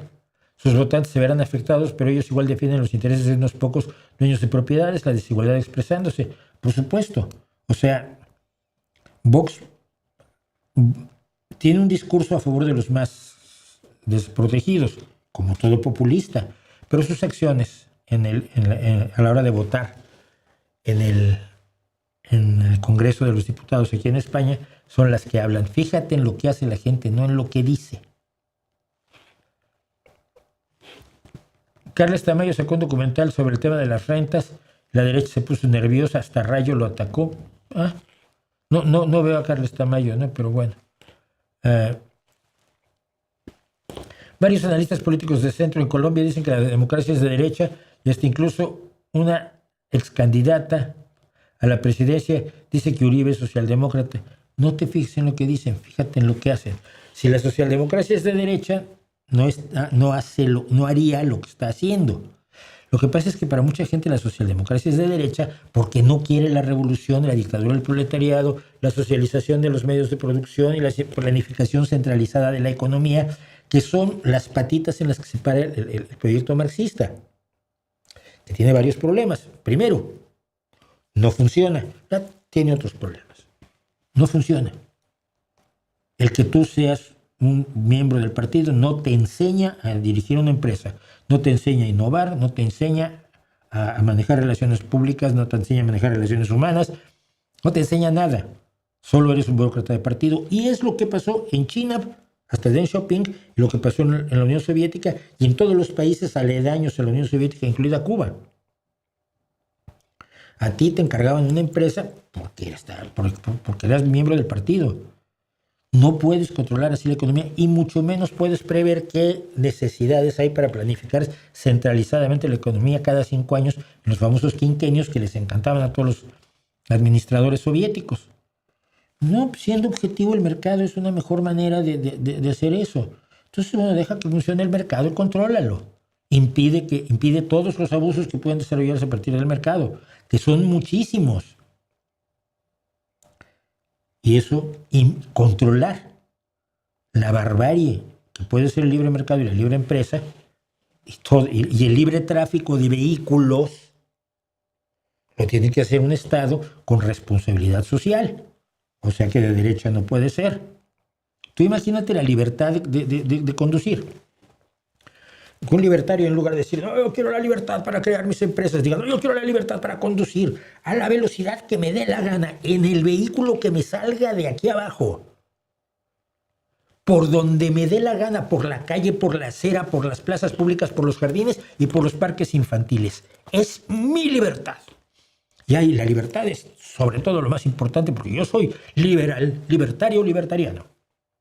Y tú le dices, oiga, no, mira, es que funciona mejor cuando tienes límites de velocidad, cuando controlas qué vehículos se pueden, no puedes transitar por un tanque en las calles de la mayoría de las ciudades de este mundo, de derecha o de izquierda, porque no conviene tener control sobre los autos, que tengan frenos bien, que tengan ABS, que tengan airbag, y tienes límites de velocidad y pones unas lucecitas, cuando se pone roja te tienes que parar.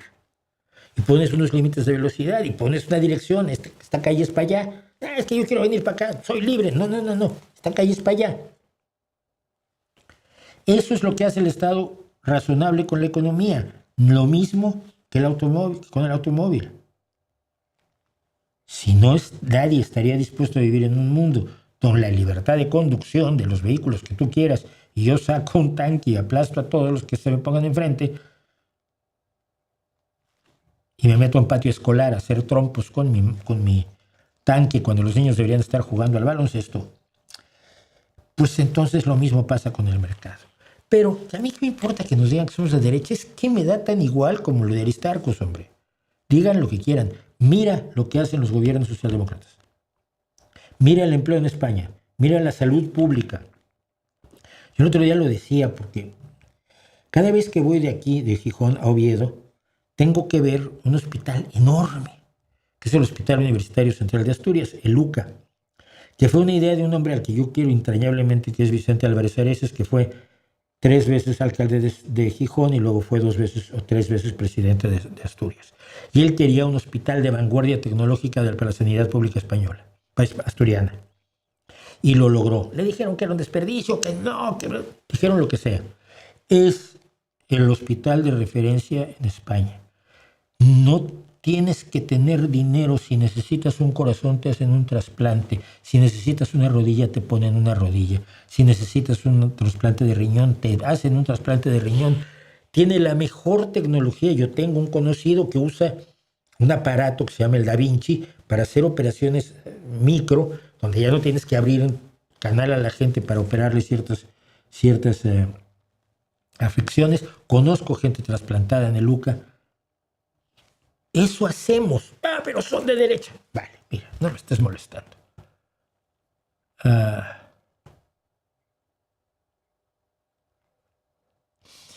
En la situación en Siria no tengo informes, pero no está pasando nada de todo lo que Pablo Iglesias dijo que iba a pasar. Cortar cabezas y mujeres con burkas y nada de todo eso, ¿verdad?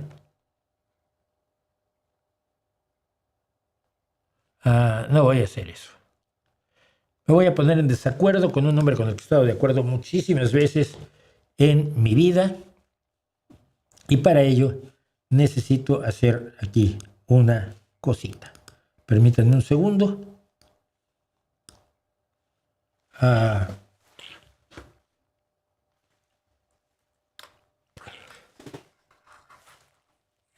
Uy.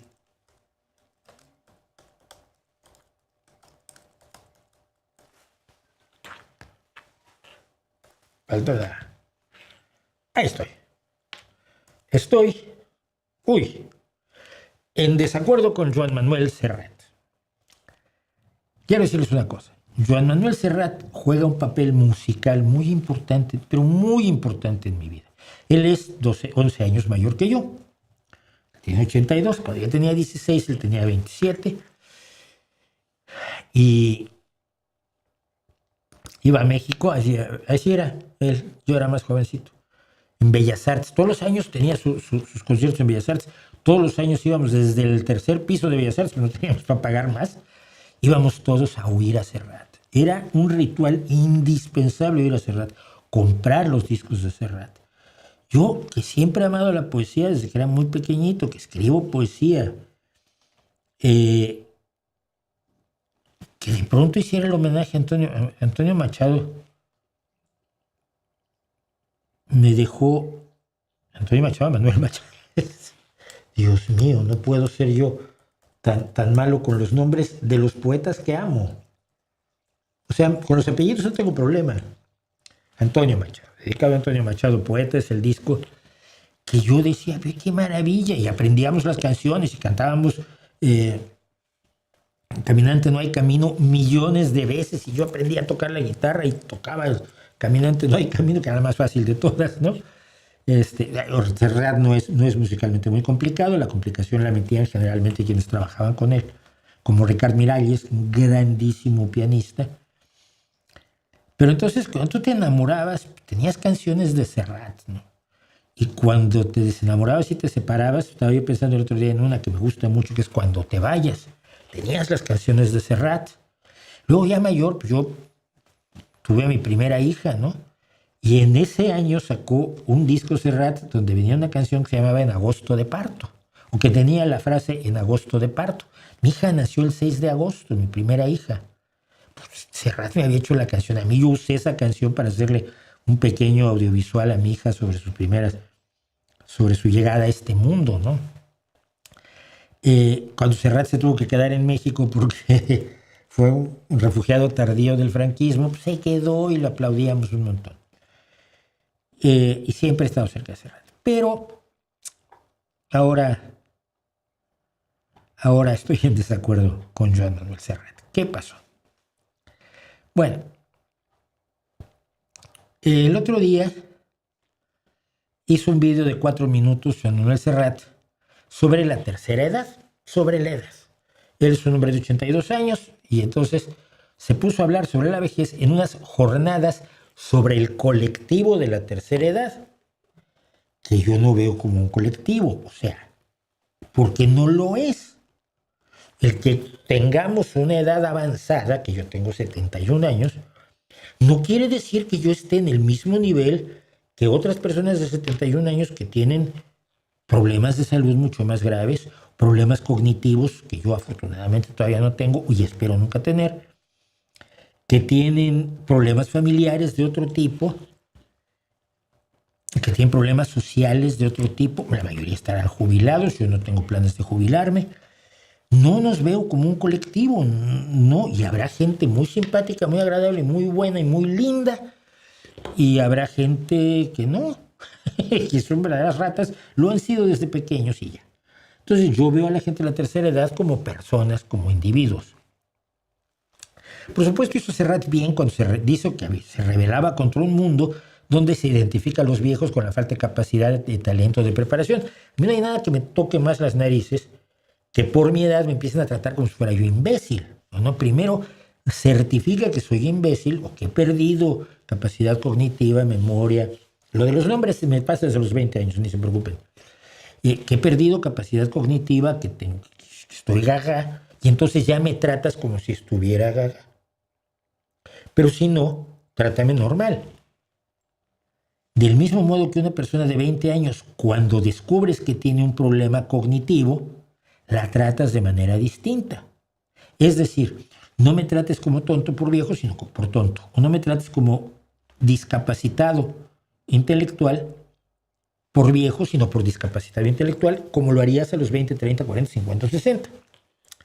Es decir, generalizar sobre la edad es tan infinitamente bobo como generalizar sobre otros aspectos del ser humano. Es que los jóvenes son así. No es cierto. Los jóvenes son muy distintos. No, pero todas las mujeres de tal ciudad son así. No es cierto. No, es que todos los gitanos son... No es cierto. Vamos haciéndonos la idea de que no es cierto. Somos 8.300 millones de seres humanos y salvo 125 millones de gemelos y triates, quedan 8.175 millones de seres humanos que todos somos genéticamente diferentes. Eso en cuanto al origen genético. En cuanto a nuestra experiencia vital, que hace que se exprese o no la genética, somos incluso mucho más diferentes. No todos los que van a la guerra van igual ni regresan igual. Entonces, pero dice Serrat, dice que no está de acuerdo con los viejos se les margine porque consumen menos o tienen menos necesidades. Y ahí empecé yo a decir, Juan Manuel, estás haciendo una generación inaceptable. Te pongo solo un ejemplo. La gente de mayor de edad, así como nosotros, tú un poco más que yo, los mayores de 55 dan cuenta del 41% de las noches de hotel en la gran mayoría de las regiones de alto turismo. Pero los que más gastan haciendo turismo son los mayores de 65, según un estudio de Eurostat. Un estudio que yo no estoy especulando, lo tengo aquí, espera. Tenía yo el estudio de Eurostat, se me olvidó ponerlo, pero ahora mismo lo encuentro. No es cierto, no lo tengo. Sí, este estudio de Eurostat sobre las tendencias del turismo y la edad. Es decir, Joan Manuel, queridísimo Joan Manuel Serrat, no hables sin datos. Los mayores consumen a veces mucho más que los más jóvenes. Tienen mayor acceso a ingreso disponible. A los 40 estás manteniendo a tus hijos. A los 71, pues a lo que seas yo, no estás manteniendo a tus hijos. Es decir, que el propio Joan Manuel Serrat está cayendo en algunas de las contradicciones y generalizaciones que dice lamentar. Pero vamos a lo que no estoy para nada de acuerdo con mi querido, admirado, respetadísimo Joan Manuel Serrat. Dice así. Somos un colectivo que aún tiene mucho que aportar. Que no nos hagan invisibles, que escuchen y respeten nuestras preferencias, que empaticen con nuestros problemas y con nuestras dificultades, que nos tengan en cuenta en sus decisiones. Hacer otra cosa sería tirar piedras al tejado propio.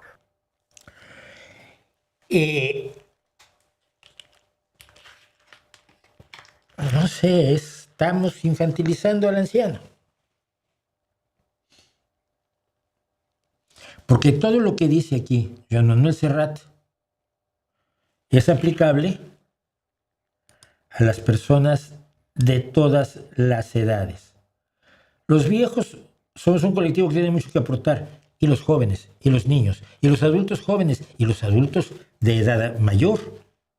Todos tienen mucho que aportar. Que no nos hagan invisibles. No hay que hacer invisibles a los niños, a los adolescentes. Tenemos una facilidad para hacer invisibles a los adolescentes, hacer invisibles a los jóvenes. Tú eres joven, tú no tienes experiencia, no, tu opinión vale pito. No los hagamos invisibles. Escuchémoslos y respetémoslos. Y respetemos sus preferencias, sí, de los hombres, de las mujeres, de los jóvenes, de los viejos, de los más jóvenes, de los niños incluso.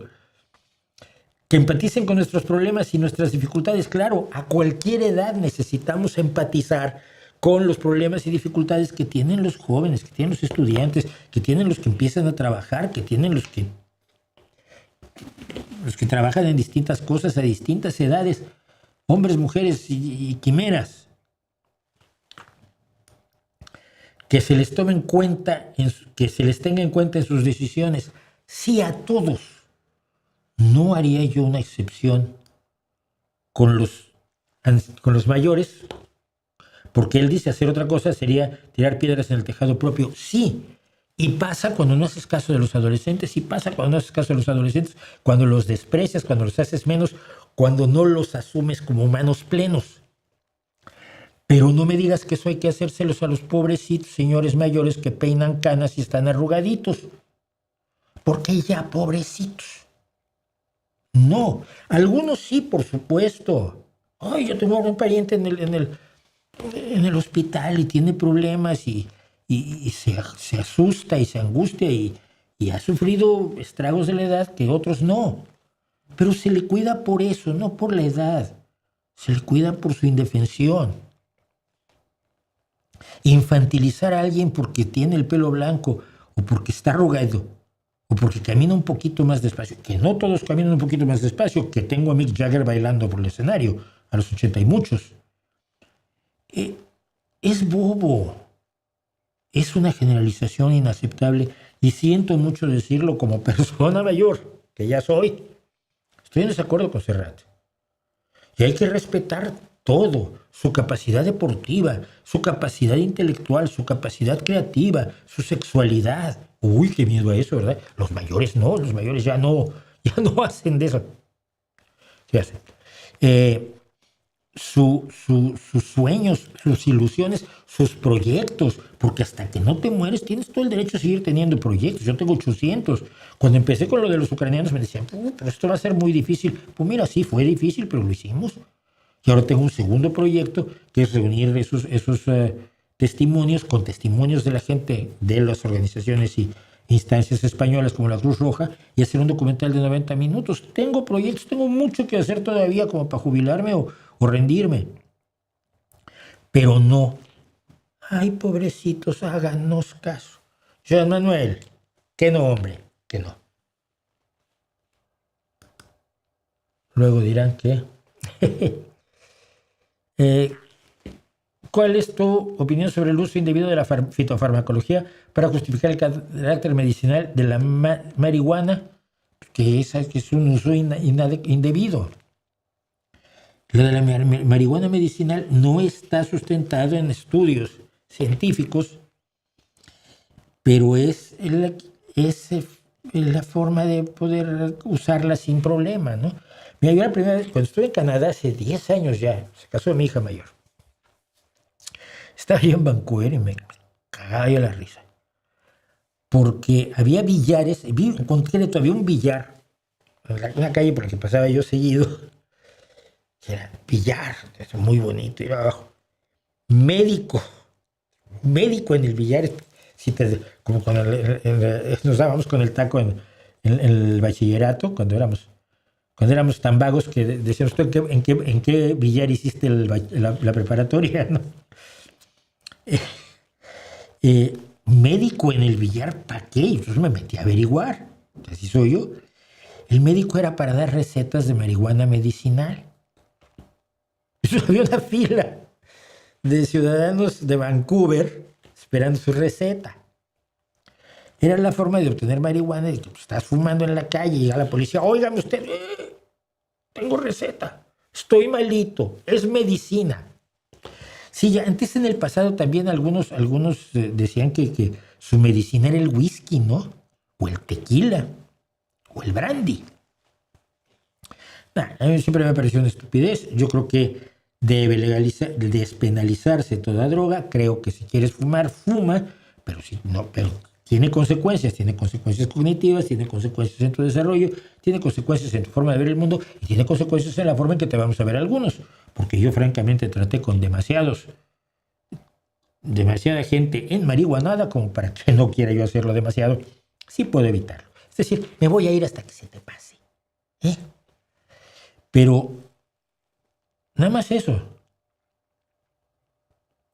Si tiene efectos terapéuticos contra el Parkinson y el Alzheimer, quiero ver los estudios. Si es cierto, seguramente se pueden extraer las sustancias activas que tienen ese efecto y aplicarlas de manera debidamente dosificada después de un estudio clínico de 4 fases, donde empiezas con estudios in vitro, estudios en animales, estudios en poblaciones controladas, después estudios generalizados, ¿no? Como haces con cualquier otro medicamento. Pero entonces lo más probable es que ese principio activo, que es el que ayuda contra el Alzheimer, el Parkinson y todas las enfermedades que tú quieras, ese no va a ser el que te pone burro. Y lo que a ti te gusta es ponerte burro. Yo he tenido amigos, es que me duele mucho la cadera y con la marihuana se me quita. Sí, también con un paracetamol se te quita. Ya, pero no es lo mismo. Exactamente, hermano. No es lo mismo. Y ahí está. No me hagas eso, Luis Enrique. Bueno, a ver. ¿Me podría dar un consejo? Tengo 24 años y nunca he tenido novia ni dado mi primer beso, lo cual me frustra mucho en ocasiones. Mi consejo es que busques gente que te gusta, te acerques, converses con ellas, hasta encontrar una a la que le gustes tú. Que te puedo garantizar, esto es la más guapa de todas. Porque no hay mujer más guapa que aquella a la que uno le gusta. Nada más. O sea, las novias no llegan a tu casa. Oye, te vi en la calle y fíjate que me gusta un montón. No. Aunque así debería de ser también. La realidad es que no pasa. La realidad es que sigue siendo uno el que, oye, hola, me llamo Pepe, ¿cómo estás? Oye, ¿no te vi el otro día en misa? Yo no voy a misa, soy atea. Ay, perdón, te confundí con otra, ya te vas. Los avances nos toca hacerlos a nosotros, que somos tímidos. No tienes una idea de lo tímido que era yo. Pero se me quitó. Pero no es para sentirte mal, es para sentirte animado. Vas a tener esas primeras experiencias anodales que las puedes apreciar mucho más que cuando las tenía uno a los 16, 17 años, sudando y atemorizado con las rodillas así, porque no sabías exactamente lo que estabas haciendo. Y me está besando, ¿y ahora qué hago? ¿No? ¿Dónde pongo las manos? Y ese tipo de cosas. Así que sal a donde la gente que conoces, la gente que te puede presentar otros, la gente que no conoces. En la calle alguna vez funciona, ¿no? Si no eres creepy, ¿no? Si no es, oye, qué buena estás. Porque obviamente vas a acabar en la cárcel. Probablemente, ¿no? Pero el acercamiento normal de, ya un fulano, estaba yo viendo que tu perrito es muy simpático, a mí me gustan también los perritos. ¿Tienes más perritos? Cualquier cosa sirve para hacer una conversación amable donde la gente se va descubriendo. Y las chicas tienen que besar un montón de ranas antes de tener un príncipe, y los chicos pues, tenemos que imaginarnos muchas princesas antes de tener, aunque sea una rana. Lo que acabo de decir es terriblemente sexista. No me peguen, es una forma de hablar, nada más. ¿Ok? No soy bueno dando este tipo de consejos, pero últimamente con mi hijo y sus amigos tengo que dar alguno. Usted me pregunta, Adolfo, ¿alguna vez se ha adentrado dentro del fenómeno OVNI? A ver, te cuento. Un poco. ¿Ha escrito algún libro, reseña o documental? Escribió un montón de artículos, fíjate. Empecé en periódicos. Yo soy escritor de ciencia ficción, entonces llegué a los ovnis por el lado de la ciencia ficción, más que nada. Pero en un momento dado, en 1983, por allí, estuve trabajando en la editorial Posada en México, que hacía 2 revistas. Supermente, que era de rollos paranormales, y Contactos Extraterrestres, que era de ovnis y cosas similares, ¿no? Nunca tuvimos un contacto extraterrestre. Y a partir de allí me interesé muchísimo en el tema y trabajé muchísimo en el tema e hice investigaciones de acuerdo a lo que yo sé, sobre todo de fotografía. Y junto con una serie de amigos fundamos la Sociedad Mexicana para la Investigación Escéptica ya por 1980 y algo, ¿no? Sí, 80, no, pues debe haber sido el 87. ¿Cuándo fue? Ya es increíble que ni yo sepa. SOMIE Investigación, a ver si con eso salen informes.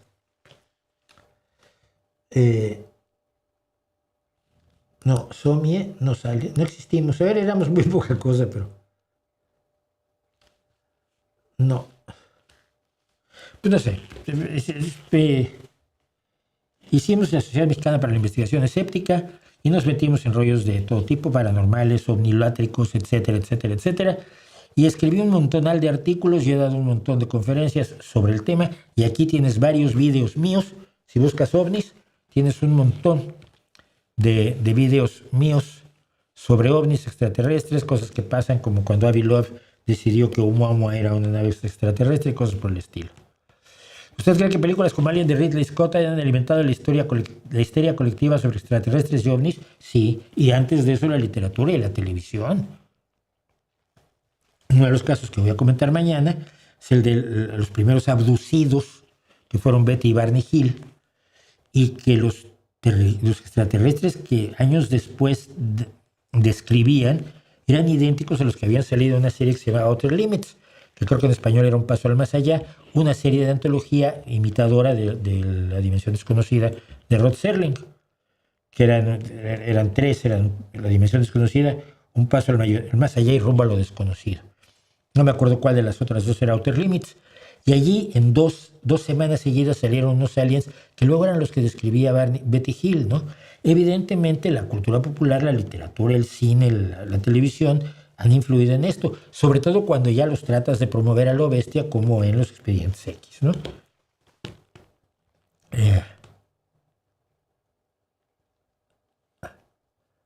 ¿Haría usted un debate, entrevista frente a frente con Zunzunegui? No. No, porque la bronca no es entre él y yo, es entre datos y falta de datos, nada más. Es como si yo para resolver el asunto me lío a golpes con alguien. Va a ganar el que golpea mejor, no el que tiene más razón. En el caso de los debates va a ganar quien debate mejor, no quien sabe. Mira, los debates, por ejemplo, hay competencias de debates entre jóvenes, ¿eh? Muchas escuelas se hacen competencias de debates.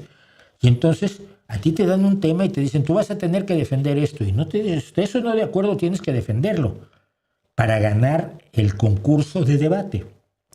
Hay que pegarle a los gatitos recién nacidos muchas patadas. Y no, es lo que te toca, porque es por sorteo. Y el que mejor debate gana el debate según el jurado, no el que tenga razón. Es que no tengo ningún interés yo en eso con el señor este. Lo de Ayuso ya lo hablé mucho.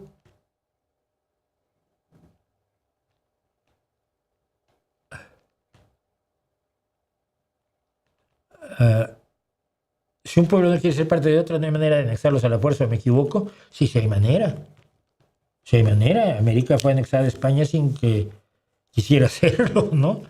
Si ves el movimiento de fronteras en Europa durante el siglo XVII-XVIII, todo fue conquistar y desconquistar y reconquistar. Y en el caso de Ucrania, las afirmaciones de la prensa putiniana, porque la prensa en Rusia solo dice lo que quiere Putin, y lo que ha dicho Dugin es, Ucrania se toma, los que no estén de acuerdo los matamos, y los que estén de acuerdo pues, son rusos y ya. Es así de sencillo.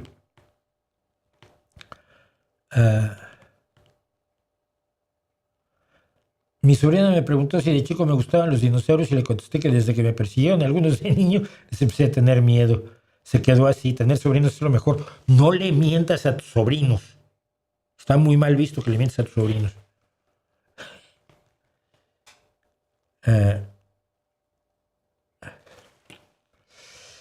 Julio César López Zamora dice que como en 1970 el 4% de latinos se identificaba como protestante, en 2014 la proporción subió al 20%. Sí, pero protestantes y evangélicos no son lo mismo, acuérdate. Hay muchas sectas protestantes. En México tuvo gran influencia una que era la escuela, ¿cómo se llamaba? Lingüística de verano o algo así. El Instituto Lingüístico de Verano, el ILV, que lo que hacía era pues, ir y traducir la Biblia, según ellos, a lenguas indígenas. Y se aposentaban sus pastores y evangelistas en zonas indígenas, donde iban traduciendo con ellos la Biblia y los iban embarcando, y les iban haciendo proselitismo, ¿no? Pero no quiere decir eso que España esté perdida, porque tiene algunos inmigrantes que son evangélicos, ¿no?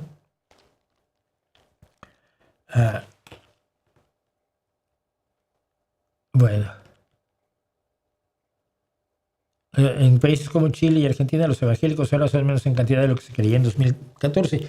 Sí, hay una tendencia muy rara que tenemos en el cerebro humano, que es que si algo está pasando, va a seguir pasando hasta, siempre, ¿no? Si me duele este dedo, al final se me va a acabar cayendo por una gangrena. La realidad no funciona así, existe más bien una regresión a la media de muchas cosas. Hay momentos de gran boom y momentos en que baja el boom. Entonces, preocuparse por las tendencias está bien sin partir de la base de que las tendencias van a ser definitivas. Es lo que les pasa a los maltusianos. Los maltusianos dicen, es que si seguimos creciendo a esta velocidad, la gente no va a caber en el mundo y van a estarse tirando por los acantilados. Ya, pero no vamos a seguir, no hemos seguido a esa velocidad. Si seguimos consumiendo madera a la velocidad a la que la estamos consumiendo en el siglo XIX, a principios del siglo XIX, nos vamos a acabar los bosques en 20 años. Sí, pero no pasó. No pasó eso. ¿Por qué? Porque surgieron otras fuentes de energía. Bueno, pero si seguimos gastando el petróleo así, ya se va a acabar el petróleo y vamos a morir todos. Y allá andan los del Peak Oil que desde 2012 están jurando que ya se acabó el petróleo. Estamos usando en este momento en muchos países europeos más energías renovables que petróleo. Entonces no se va a acabar, todavía va a haber para hacer petroquímica. Nunca hay que pensar que las tendencias son irreversibles. ah, ah,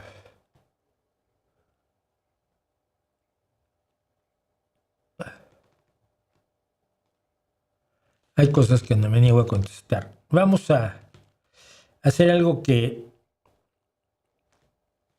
les preocupaba el día de ayer. Científicos desaparecidos. Me empezaron a preguntar qué opinaba yo de los muchos científicos que habían desaparecido en circunstancias misteriosas, misteriosísimas, extrañas, dudosas, problemáticas. Me imagino que Iker Jiménez ha de estar sobre esto, pero vamos, como mi perro sobre un filete, ¿no? Mi buen Balto, que está malito mi perro. Pero bueno, a ver. Todo esto comienza con 2 publicaciones de 2 chiflados. Uno que tiene una página donde mueve todo tipo de conspiraciones, se dedica a difundir eso como principal actividad, y otro que era, no me acuerdo, y es que no quiero dar sus nombres además, bueno, da igual, otro que tiene una página web también de las mismas historias. Empezaron a sacar la idea de que estaban desapareciendo científicos relacionados con la investigación de ovnis. ¡Ajá! ¡Wow! Y como ahora esos sitios que antes eran absolutamente residuales, marginales y que se consideraban poco serios entre la sociedad normal, entre la gente normal, pues ahora ya no, ahora sí tienen credibilidad. Entonces un tipo de Doocy, un pseudo reportero repugnante de Fox News, le preguntó a la encargada de prensa de la Casa Blanca, Caroline Leavitt, una persona también absolutamente despreciable, qué pasaba con los científicos desaparecidos. Entonces ella dijo, pues no sé, le voy a preguntar al presidente. Espérenme que se me volteó mi pedal de control de la información que tengo aquí. Bueno, entonces Leavitt le fue a decir a Donald Trump, y al día siguiente el mismo Doocy, es un tipo despreciable, era brutal contra Biden, le preguntó a Trump, y el día 17 de abril Caroline Leavitt anunció que la Casa Blanca lanzaría una investigación sobre los científicos desaparecidos, misteriosamente, y todos trabajando en ovnis, cuidado. El 20 de abril, entonces, un comité de la Cámara de Diputados de los Estados Unidos anunció su propia investigación. Si los informes son ciertos, dicen, estas muertes y desapariciones pueden representar una grave amenaza para la seguridad nacional de los Estados Unidos y el personal de los Estados Unidos que tiene acceso a secretos científicos. Y como ahora hay diputados en Estados Unidos como en México que creen en ovnis, las lanzaron. Bueno, este misterio viene del mundo de la conspiranoia más absurda. Y esas conspiranoias se arman juntando cosas que no tienen relación entre sí y diciendo que tienen una relación. Pero ahora, y esto lo decía, por cierto, Anna Merlan, reportera de Mother Jones, que es un medio bastante serio, una afirmación como esta de los 10 científicos desaparecidos se traslada de un foro de la ultraderecha o una cuenta de redes sociales absolutamente anticientífica y ridícula a un medio noticioso que está dispuesto a promover las teorías de la conspiración y por lo tanto llega a un medio mayor como Fox News, y el presidente lo verá en televisión y amiguitos, el presidente dirá que seguramente es cierto porque se lo ha dicho Fox News y todo lo que diga Fox News es verdad. Bien. Pues no son 10. Yo encontré unos cuantos más que son todos estos científicos misteriosamente desaparecidos o muertos en condiciones rarísimas, y todos científicos todos relacionados con la investigación de los ovnis. Bueno, vamos a empezar. Amy X. Rich decía que era investigadora de la antigravedad. O sea, Tenía de científica lo mismo que mi perro, o un poquito menos. Era una persona que vivía en el mundo de la anticiencia y que se suicidó en 2022, hace 4 años. Bueno, esa la metieron después. Porque claro, lo que dijeron en los medios conspiranoicos es que había sido víctima de un arma de energía dirigida que la habían lanzado desde un techo cercano. Luego está William Neal McCasland, que era mayor del ex mayor o mayor retirado de la Fuerza Aérea de los Estados Unidos, del que su mujer informó que no estaba desaparecido el 27 de febrero de 2026. No sabemos dónde está. Pero luego, Ming Lee, un científico muy serio que murió de Alzheimer a los 78 años de edad. Misteriosísimo eso. Luego sigue Michael David Hicks, de 59 años, que había sido científico en el laboratorio de propulsión a chorro del Jet Propulsion Laboratory, que trabaja mucho con la NASA, y que tuvo una cardiopatía y murió por problemas de corazón. Luego está Matthew Sullivan, que fue miembro de la Fuerza Aérea de los Estados Unidos, que tampoco era científico y que se suicidó. Frank Mywald era un ingeniero de agua superficial y topografía oceánica y espectroscopía de imágenes en el Jet Propulsion Laboratory, y su familia, cuando hizo la esquela, pues no puso la causa de la muerte. Generalmente no se pone en las esquelas, ¿no? Luego está Mónica Jacinto Reza, una metalurgista e ingeniera de materiales de 60 años de edad, que desapareció en junio de 2025. Estaba haciendo senderismo en el Bosque Nacional de Los Ángeles con unos amigos que la perdieron mientras estaban navegando una ruta al borde de un precipicio. Probablemente el cuerpo aparecerá en su momento. Los cuerpos no aparecen tan fácil en montaña. Yo me acuerdo que una vez buscando a un chico que se había perdido en el Iztaccíhuatl, que es el volcán grande donde la gente se perdía y nunca encontrabas. No, a mí me tocó. En esos días yo estuve también por allí un día haciendo la búsqueda y estuvieron otros del Socorro del Pino de México, y finalmente uno se bajó de un sendero por el que se camina muchísimo y se puso atrás de un árbol donde no se había puesto nadie durante años. Se encontró a uno que se había perdido 7 años atrás. Melissa Casillas, asistente administrativa del Laboratorio Nacional de Los Álamos. Una secretaria, no es una científica tampoco. Pero los familiares dijeron que ella estaba sufriendo una gran cantidad de estrés por tener problemas financieros y probablemente había decidido huir. La policía de Nuevo México dijo que parecía ser que ella había desaparecido por su propia voluntad. Matthew Sullivan, de la Fuerza Aérea de los Estados Unidos, se suicidó. Jason Thomas, director asistente de biología química en Novartis, que es una empresa privada de farmacéutica, que no tiene nada que ver con los ovnis, se ahogó. Jason Thomas, fíjense que fui a buscarlos a todos, para que no me digan. No, ese fue Jason Thomas. Joshua LeBlanc, ingeniero de la NASA. Sí, lo encontraron en un Tesla que se quemó. De esos Teslas, ya sabes que los Teslas explotan de pronto, pues se le pasó. William Neal McCasland, no sé, ya lo habíamos dicho, sí. David Wilcock. David Wilcock es youtuber como yo. Se suicidó. Pero ya había hablado, se suicidó hace poco tiempo porque ya había hablado de los científicos que no estaban. Nuno Felipe Gómez Loureiro, uno de los más famosos, era un físico del MIT que fue asesinado por otro personaje llamado Claudio Manuel Neves Valente en diciembre, días después de que Valente ya había disparado contra gente en un tiroteo masivo en la Universidad de Brown y había escapado, y se encontró a y también lo asesinó.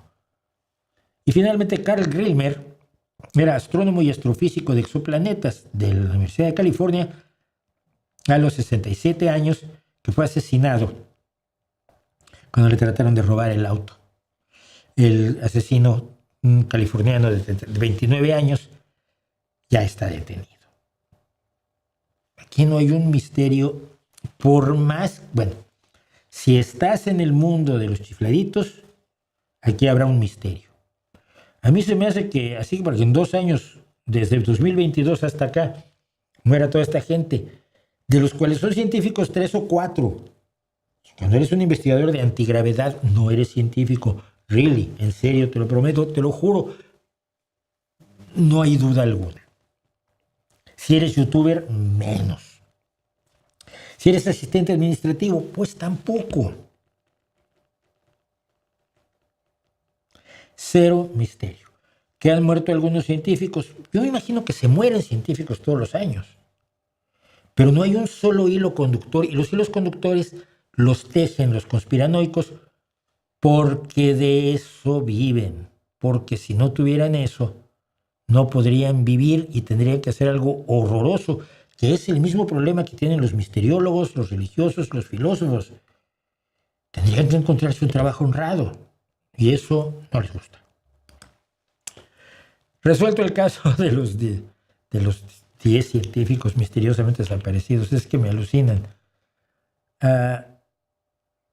¿Es muy valiente al enfrentarse a tanto mequetrefe y pelafustán? Nah, no soy valiente, no. Lo que no soy es cobarde. Pero no hay valentía. Lo que hay es una convicción de que si tienes los datos, si tienes la razón, la puedes defender sin tantos aspavientos.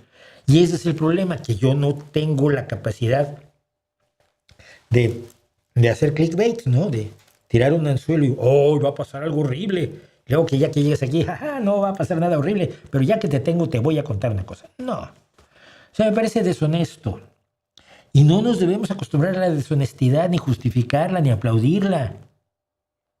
El buen marketing quizás puede hacerse de otra forma. Yo lo hago mal, esto ya es un hecho, pero puede hacerse de otra forma que no sea embaucando al público. Es que en serio. ¿Cuál es tu postura sobre el grupo Patrulla Espiritual? No los conozco, no puedo opinar. El incidente con el hantavirus, no sé qué pasa con el hantavirus. Lo siento, no sé nada al respecto. Qué guapo me veo hoy. Ay, muchísimas gracias. Tú también, VO 4737, seas lo que seas, hombre, mujer o quimera. ¿Qué te parece Carlos Santana como guitarrista? Como guitarrista me parece bueno. Me parece que tiene una característica que lo hace relevante. Y es que siempre sabes que estás oyendo a Santana. Primero por el tono. Tiene un tono inconfundible en la guitarra. Pero segundo, y aquí empezamos a tener los problemas de lo repetitivo, porque siempre construye sus solos en tono menor utilizando fraseos y temas, digamos, comunes a la música afrocaribeña. Dicho lo cual, Black Magic Woman tiene un solo de guitarra que por supuesto se lo tiene que saber todo aquel que crea que sabe un poco de rock, ¿no? Pero nada más. Mauricio, ¿cuándo vas a poner online en alguna plataforma de cursos tu curso de periodismo? Me encantaría aprender a buscar la información y los datos reales. Miren, vamos a hacer esto. Yo había pensado luego dije, lo pongo en un lugar de cursos y además ahí igual puedo ganar un poquito de dinero porque yo tengo que vivir de algo y mi trabajo me quita demasiado tiempo como para hacer lo que quiero, que es esto. Hacer el curso de periodismo. Luego me di cuenta de lo que estaban ganando los cursos de periodismo en los sitios de cursos. Y dije, no, pues por 15 euros al año no creo que me merezca la pena hacerlo como un negocio. Entonces, miren, alguna vez hice un taller virtual de literario. Existen, está en una lista de reproducción en este canal. Taller literario virtual, donde les conté lo básico que yo contaba en mis talleres literarios. Es un taller periodístico virtual. Déjenme que tenga algo de tiempo para organizarlo. Denis Nutrición, ¿te parece bien? Lo anuncio, lo ponemos. Probablemente lo pongo en Patreon, por ejemplo. No, déjenme pensar. Sí, pensar así al aire. Si soy malo pensando, pues soy más malo pensando cuando no tengo tiempo y tranquilidad. He escuchado a Joe Satriani, que es que es maestro de Stevie Vai. Sí, he escuchado a Satriani, he escuchado a Vai, he escuchado a, ay Dios mío, no, Betancourt, he escuchado a todos los guitarristas. Me emocionan muy pocos. Los admiro, pero no me emocionan, fíjate. Es como cuando admiras a alguien que canta muy bonito, pero yo pienso en el chico este que es armenio, me parece, o en otra chica que admiras su enorme capacidad para cantar, pero que no te emocionan. Y yo prefiero gente que cante un poco más mal, pero me emocione. Por eso me gusta la música en vivo. Porque si me das algo perfecto hecho en el estudio, puedo admirarlo, pero a veces no me emociona. Pero ve a alguien que de pronto se le rompe la voz porque está cantando. Caso, mira, cómo me puse. Estoy pensando en Paulina cantando Breathe y que se rompe el cantante porque está viviendo profundamente lo que te está cantando y te rompe a ti. Eso es la música. Entonces, no, los solos de batería, los solos de guitarra, los solos de bajo, me parecen exhibiciones interesantes, pero poco emocionantes. En cambio, guitarristas como Buddy Guy, que lo sienten todo, Stevie Ray Vaughan, o B.B. King, que podía tocar 2 notas en una canción. Como él decía, soy malísimo haciendo acordes. Siempre lo explicaba. Soy muy malo con los acordes. Pero podía tocar una nota y le da una dimensión totalmente distinta a la canción. Escucha Thrill Is Gone y ve cuánta guitarra toca en su canción más famosa, B.B. King. No toca prácticamente nada, pero lo que toca es importantísimo para que la canción sea ese, se ha perdido la emoción de amarte. Oh, que es una cosa tremenda de decir, ¿no? Eso es lo que me gusta a mí. Si no te gusta la voz impostada, ¿por qué escuchas música de Bach, Händel, Vivaldi? Porque no la hay sin ello. Pero prefiero la voz, no es que, a ver, no detesto la voz impostada, porque yo conozco gente que canta maravillosamente y las admiro y lo que tú quieras. Y la novena de Beethoven en voz blanca no la veo, por mucho que lo haya intentado Miguel Ríos, pero prefiero la voz blanca. ¿Qué le parece la opción de comer carne de burro en Argentina? Dicen que es muy sabrosa, pero en Argentina suena raro, ¿no? Es como, no sé, es como comer aceite de palma en Andalucía, ¿no? Entre los olivares. ¿Conoce a Hugo García Michel? No conozco a Hugo García Michel. Me cae muy bien Hugo García Michel. Creo que sabe de rock muchísimo más que yo de rock mexicano. Esto lo debo decir primero que nada, ¿eh? Él sí es un estudioso del rock, yo soy un aficionado y un apasionado. He coincidido en cosas con Hugo García Michel. Alguna vez hemos intercambiado un par de comentarios así muy serios, muy a distancia, así. Pero sí, me gusta mucho. Aquí veo ocasionalmente Bajo Presupuesto, que es su canal, y lo sigo en Facebook. Encuentro muchas cosas de las que hace en Facebook.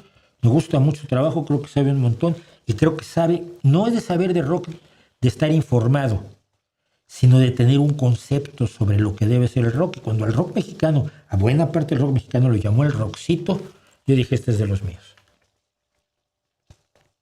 Antes se podía atravesar Tlalpan caminando por abajo. Había menos autos, sí, pero me imagino que en tiempos de mi abuelita.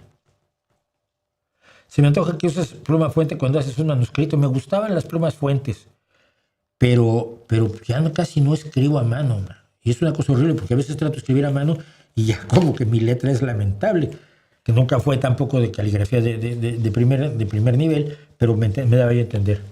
Pero me gustaban las plumas fuentes. ¿Qué opina del suicidio? Que es algo totalmente distinto para cada persona. ¿Por qué suele afectar más a los hombres? No lo sé.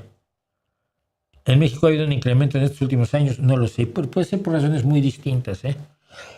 Puede ser por drogadicción, puede ser por problemas financieros, puede ser por problemas del corazón, no de cardiopatías, sino de amores y desamores. Si no tienes las estadísticas, no se puede opinar.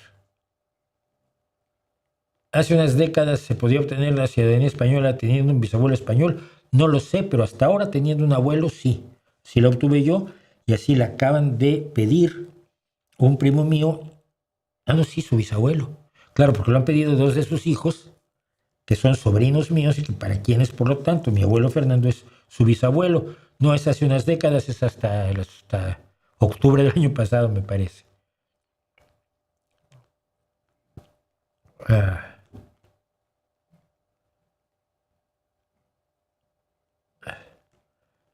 Sí, pregúntame sobre cualquier teoría de la conspiración y la respuesta es la misma, es una bobada. ¿La procrastinación siempre es perjudicial? No lo sé, no creo. Creo que la procrastinación también te da tiempo de pensar ciertas cosas, pero yo no generalizaría al respecto. Bueno, vamos a hacer esto porque si no, no hago todo lo que tengo que hacer. Vamos a contar canciones y esto es Cuéntame una canción. Y la canción que vamos a contar hoy es precisamente Born in the USA de Bruce Springsteen. Born in the USA del señor Bruce Springsteen, que tenía era más o menos, este es el nombre también, le da nombre al disco de 1984 de Bruce Springsteen, que era más o menos así por aquel entonces, 1984, con esa Telecaster. Esa Telecaster tiene más golpes que ¿cómo se llama el boxeador? Yo diría que Ultiminio Ramos, porque era un hombre que había perdido la cabeza por las golpizas que recibió, yo lo conocí, pero no, pero esa Telecaster se la he visto. De hecho, tengo una pequeña Telecaster, imitación de esta, donde tengo una púa que me regaló alguien de la plantilla de Springsteen la última vez que estuvieron en Gijón, el que le manejaba me he contado de él, del que le maneja el teleprompter. Entonces, así, con esa Telecaster que siempre trae, estaba Bruce Springsteen por los años por los que hizo en 1984, cuando hizo Born in the USA, que le daba nombre a este disco de 1984. Quizás es la anécdota más, y me da mucha risa que tenga una gorra roja colgando del bolsillo trasero, porque no es la de Make America Great Again, no es gorra maga, seguro. En 1984, cuando salió, una característica esencial de esta canción es su coro. Y Bruce Springsteen en muchas ocasiones ha dicho que para él los coros son fundamentales. Él trabaja mucho los coros porque siente que son la estructura que sostiene a las canciones. No sé si tenga razón o no, pero es lo que hace él y me parece muy bien que lo haga. Y la canción es tan nivel himno, el coro de Born in the USA, que los tontos, como ha pasado con otras muchas canciones, pues se equivocaron. Y entonces, en un comentarista de la ultraderecha estadounidense de por aquel entonces, George F. Will, en el que entonces se llamaban nada más ultraconservadores, George Will habló maravillosamente de jóvenes que aman a Estados Unidos y lo celebran en su música de rock, como un sujeto que odiaba el rock de entrada. Y esto parece que lo oyó Ronald Reagan, que estaba en campaña por la presidencia de Estados Unidos.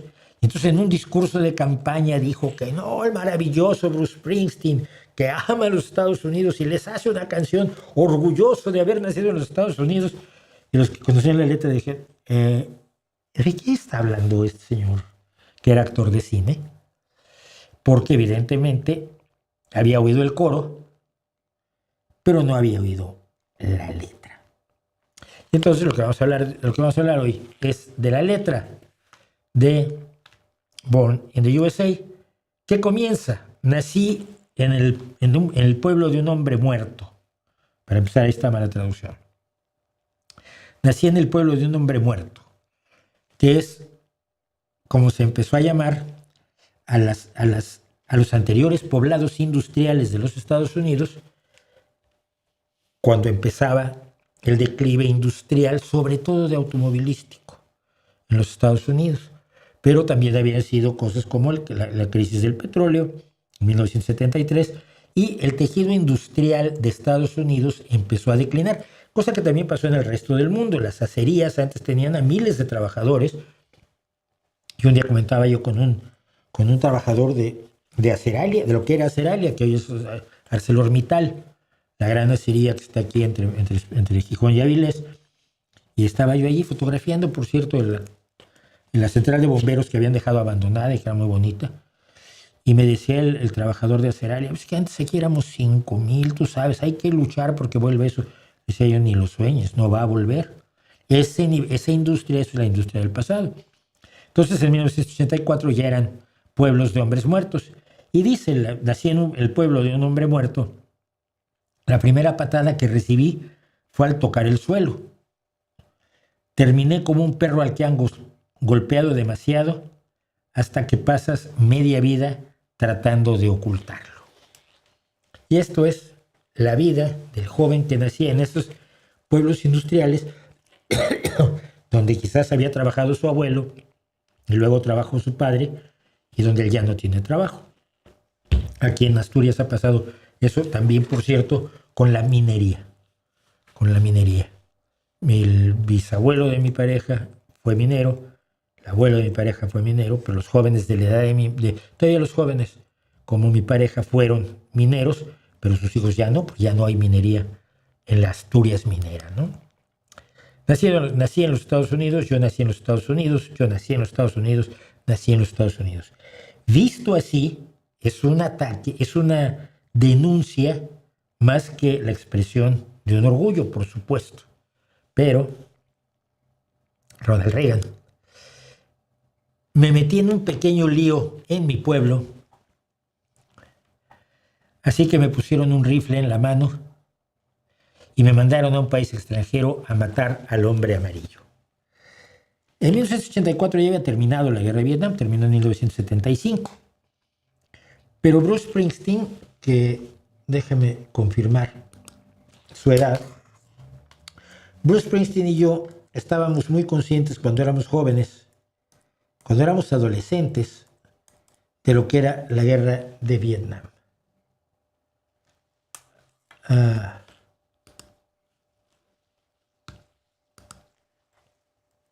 Perdón. Es que son cosas que se me ocurren ahora y que debía haber pensado quizás antes, ¿no? Springsteen tiene 5 años más que yo. Cuando yo tenía 17 años era yo muy consciente que estaban mandando chicos de mi edad a pelear a Vietnam. Y decías tú, pero a ver, yo me puedo sentir el rey del mambo. Pero si soy objetivo y me voy al baño de la escuela a verme a la cara en el espejo, no tengo puta idea del mundo. Imagínate que me pones un rifle y me mandas a matar. No sé si Bruce Springsteen, por cierto, fue veterano de la guerra. Creo que no.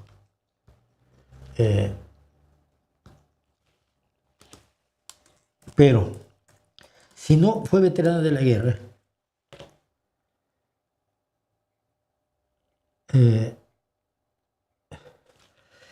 conoció a muchos veteranos. Yo, siendo mexicano, conocí a un montón de veteranos. Mi querido amigo el loco Tom Patterson, dos amigos que habían, uno había desertado, otro era carpintero en San Francisco. Mucha gente conocí en Canadá, que había huido a Canadá para no estar en la guerra. Conocí otros que vivían en unas condiciones aterradoras, se habían metido en cosas terribles. Conocí a uno de los organizadores de la red de apoyo que fue llevando a los que iban para Canadá. Y él era veterano de la guerra. Y habían mandado a estos jóvenes estadounidenses que ni idea tenían de por qué a matar al hombre amarillo, es por supuesto a los vietnamitas, ¿no? Y pues nací en los Estados Unidos, yo nací en los Estados Unidos. Volví a casa, a la refinería, el hombre de la contratación me dijo, mira chicos, si fuera por mí, pero no hay trabajo para ti. Fui a ver a mi médico de la administración de veteranos, la VA, es la... No es forzosamente el médico, está mal la traducción también. Fui a ver a mi enlace en la administración de veteranos y dijo, hijo, ¿no lo entiendes ahora? Muchos que regresaron de Vietnam regresaron a encontrarse la falta absoluta de oportunidades y el reconocimiento de que, bueno, su país decía que había estado defendiendo a su país, pues yo estuve defendiendo a mi país. Que hay mucha gente del rock que se nos pasa que son veteranos de Vietnam, como Jimi Hendrix, por cierto. Se nos pasa que fueron veteranos de Vietnam. ¿Quién más? Estaba yo pensando en el que canta el I feel like I'm fixing to die rag en Woodstock, muchos de los que tocaron en Woodstock eran ya veteranos de la guerra de Vietnam. Entonces esto en 1984 seguía estando presente para nosotros y por supuesto para Springsteen. Tuve un hermano en Khe Sanh, una de las zonas de operación del ejército de Estados Unidos en Vietnam, luchando contra el Viet Cong. El Viet Cong era la guerrilla de Corea, la guerrilla de Vietnam del Sur que peleaba contra el ejército de Estados Unidos. Vietnam lo habían dividido en Vietnam del Norte y del Sur. Vietnam del Norte estaba en guerra contra Estados Unidos para liberar al sur, porque la división era absolutamente artificial. Y dentro de Corea del Sur estaban los Viet Cong, que eran la guerrilla que luchaba en contra del gobierno de Estados Unidos.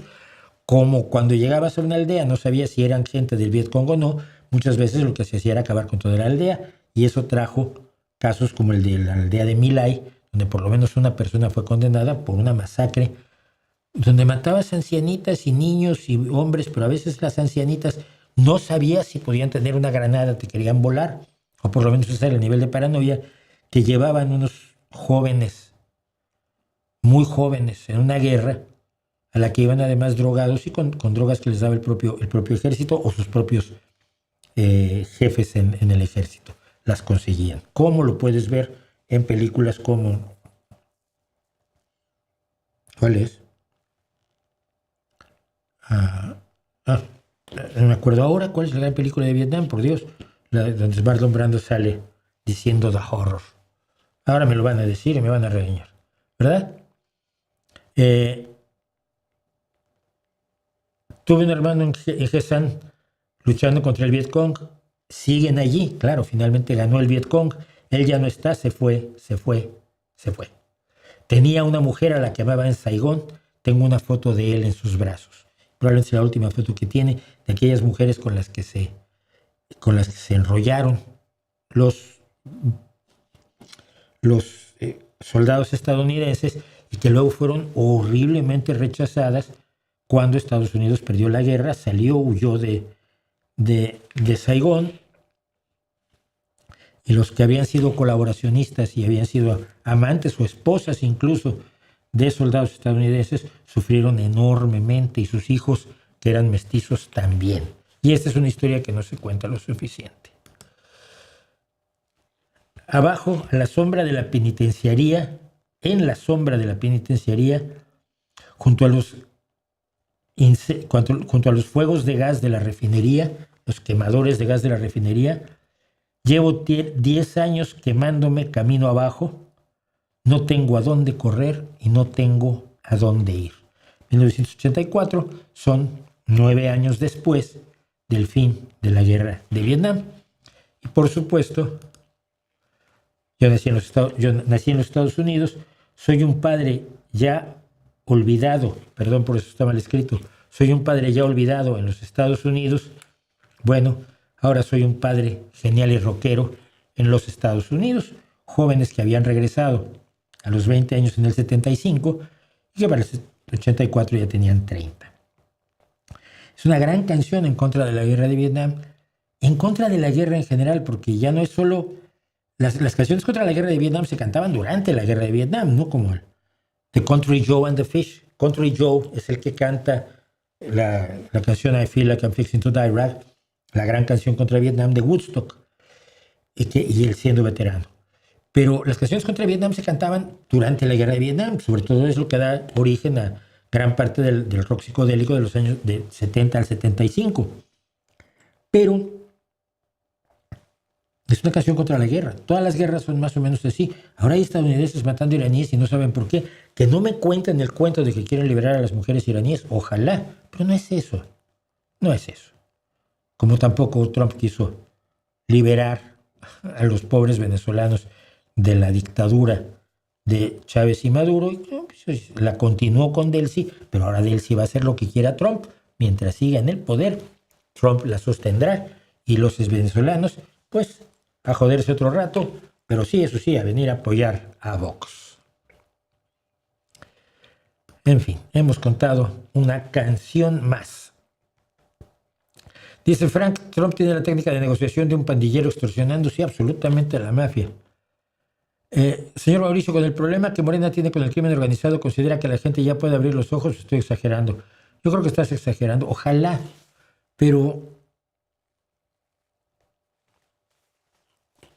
Ojalá tengas razón, no lo sé. No tengo idea. Ucrania ahorita probablemente sea una potencia en drones. No, ya es una potencia en drones. Es el país que más experiencia, más tecnología, más innovación tiene en drones. Y cuidado, lo decía el otro día, se lo leía un experto militar de Estados Unidos, que no le gustó nada esto oírlo de Donald Trump.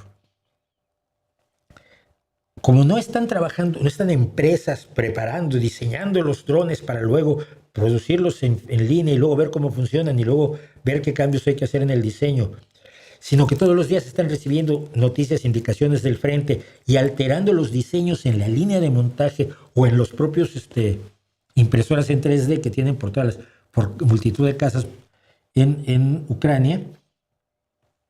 La innovación en drones es de 2 días a 2 días.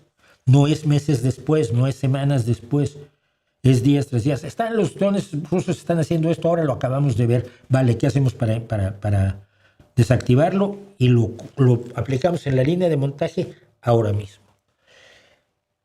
Ucrania es en este momento la mayor potencia en el nuevo tipo de guerra de drones.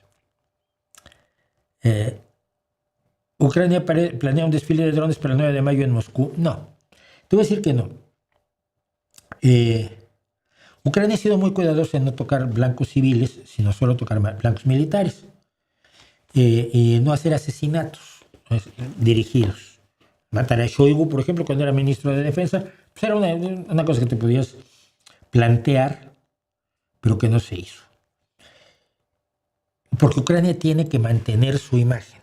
Mientras que a Putin le da exactamente igual atacar fundamentalmente objetivos civiles. No está atacando objetivos militares, ataca objetivos civiles, ya sea refinerías y centros de energía eléctrica o casas y escuelas y autobuses. Joder. Bueno. Se dijo, y son falsas, por cierto, las imágenes de las telas antidrones, de las redes antidrones en el Kremlin, son falsas, son inteligencia artificial. Putin tiene miedo en este momento no a Ucrania ni a los drones de Ucrania. Ucrania no atacaría el desfile porque se echaría encima al pueblo ruso. Olvídate ya de todo lo demás. Y Ucrania no tiene ningún interés en confrontarse con el pueblo ruso. Independientemente de que otros países dirían, eso no se hace. Un desfile militar no es un objetivo militar. Y hay que tener cuidado. Si Ucrania ataca un objetivo civil, se lo van a echar en cara a todos los orcos de prorrusos, a los que no les ha importado los ataques contra civiles de Putin durante más de 4 años. Bueno, entonces Ucrania tiene que ser enormemente cuidadosa.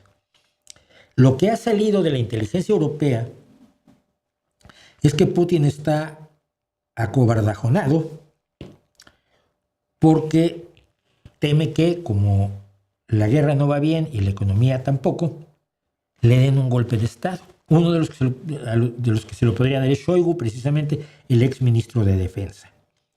Entonces, más que a Ucrania en este momento, Putin le tiene miedo a los suyos, porque generalmente a los líderes rusos no los mata un agente extranjero con un sistema y un procedimiento complicadísimo. No, los matan sus vecinos, su amigo, su sucesor.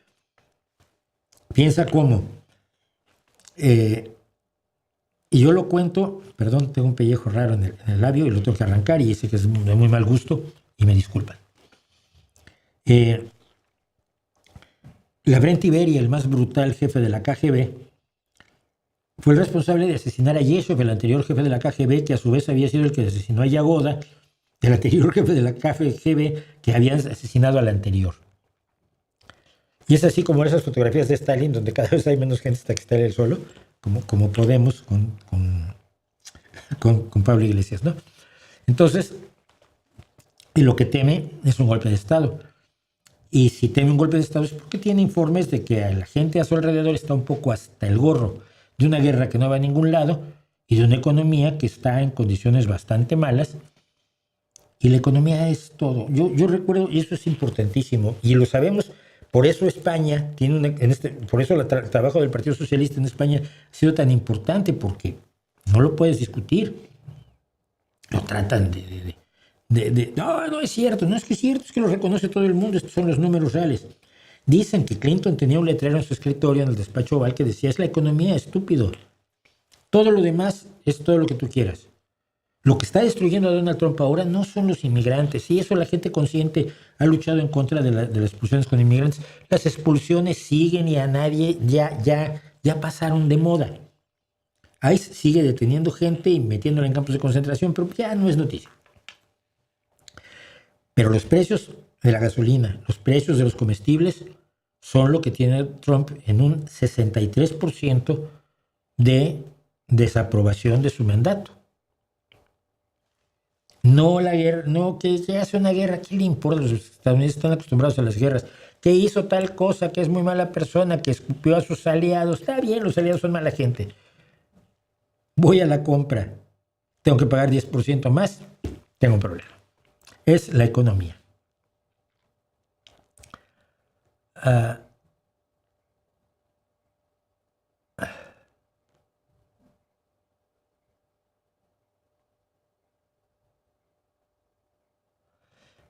A ver, Luis Alberto Arenas, me dijiste que Trump estaba especulando. Yo te dije que no es lo suficientemente inteligente para hacerlo. Otros a su alrededor sí. Él no. Tú me dijiste, Trump está especulando con la bolsa. Yo dije, no, tipo, alguien que es capaz de quebrar 2 casinos no es inteligente para jugar a la bolsa. Un Jared Kushner sí, su yerno, sus socios, sus amigos sí. Cuidado.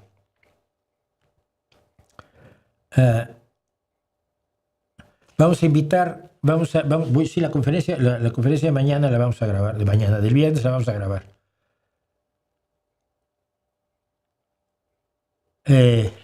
Antes se estilaba investigar para obtener información. Con el uso de la IA se suprime la investigación para especializarnos en darle instrucciones a la IA. No. Es una herramienta para la investigación.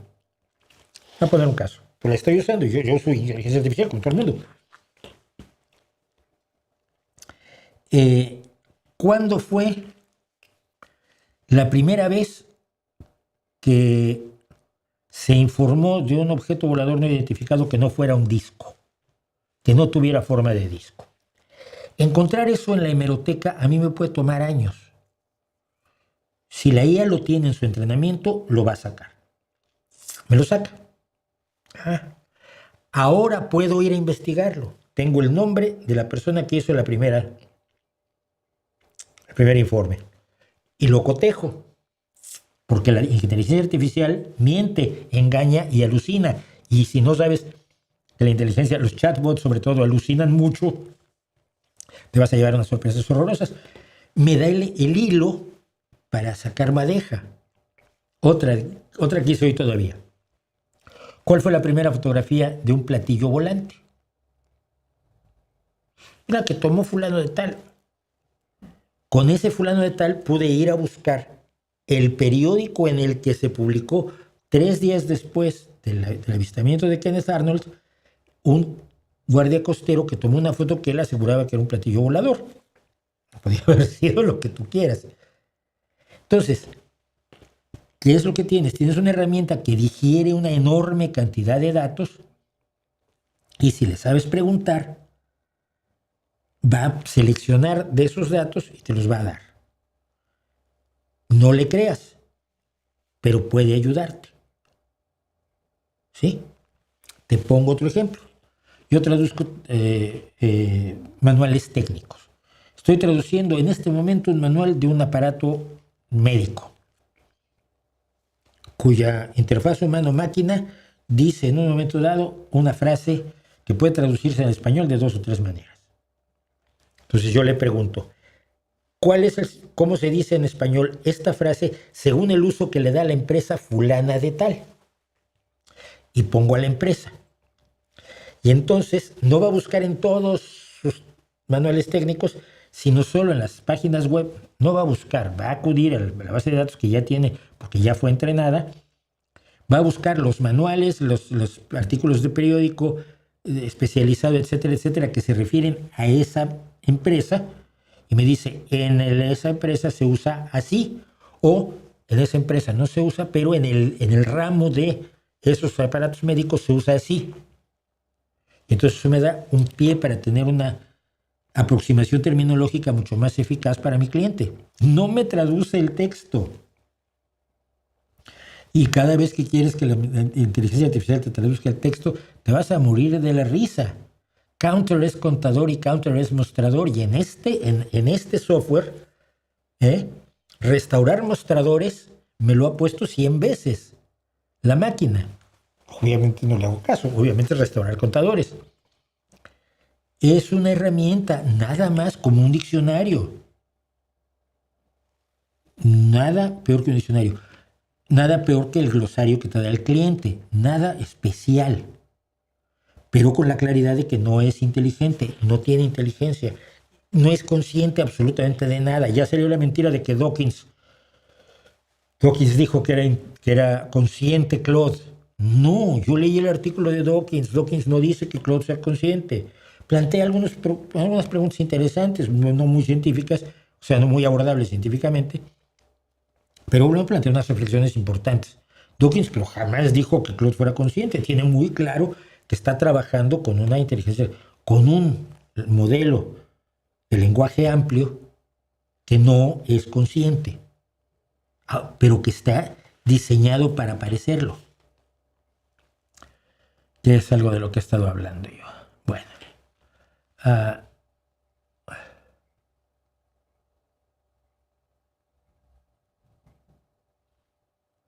No sé, Luis Fernando Tapia, ¿de dónde hablas? Que la salud pública no está bien. Las listas de espera son larguísimas. ¿En dónde? Si dices en España, estás mintiendo, porque las listas de espera no son iguales en España, que en Asturias, que en Andalucía, que en Navarra, que en Extremadura, que en Cataluña. No. O sea, no sé ni siquiera sigue de país. ¿De qué país? Urgencias siguen funcionando de una manera maravillosa, que te digo que un pariente mío lo hemos hospitalizado hace un par de días.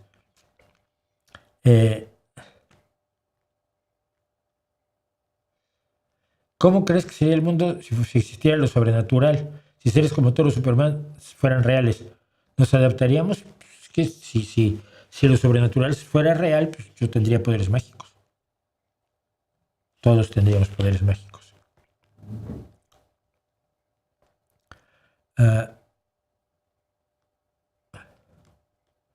Bueno, hablando de la relación medios avistamientos, estos se dispararon después del estreno de Encuentros Cercanos de Spielberg, por supuesto. Cada acontecimiento provoca olas no solo la película Encuentros Cercanos, me acuerdo que efectivamente ayudó muchísimo a que aparecieran contactados por docenas. Todos eran contactados. Yo conocí a varios. Pero cuando había un caso famoso, inmediatamente se empezaba a repetir. Cuando alguien veía algo especialmente raro y salía en el periódico, eso que era especialmente raro ya dejaba de serlo porque empezaban a verlo en todos lados. Ese es el chiste. ¿No le parece poético que The Onion haya comprado InfoWars? Sí, es muy complejo de explicar, pero InfoWars era la empresa de Alex Jones, uno de los peores, más repugnantes, despreciables, indecentes, subdespreciables seres promotores de conspiraciones de las más desagradables y del odio racial y del odio de la ultraderecha, que lo perdió todo porque precisamente perdió un juicio contra los familiares de una escuela que él dijo que el tiroteo no había sido cierto, que los chicos no habían muerto, que los padres eran todos actores dramáticos pagados por el gobierno de Estados Unidos. Le hizo la vida imposible a la gente de ese caso de tiroteo escolar. Lo llevaron a juicio y le perdió hasta la puta camisa, cual me llena de alegría, de gusto y de satisfacción. Y entre otras cosas perdió el nombre de InfoWars que compró The Onion. Luego hizo un juicio contra The Onion para que le devolvieran el nombre y acaba precisamente la semana pasada el tribunal le dio la razón a The Onion y ahora tienen Infowars. Sí, es buenísimo, por supuesto, es quedarte con una marca que ha sido marca de odio y de mentira y de engaño y de inhumanidad, ¿no? Terrible.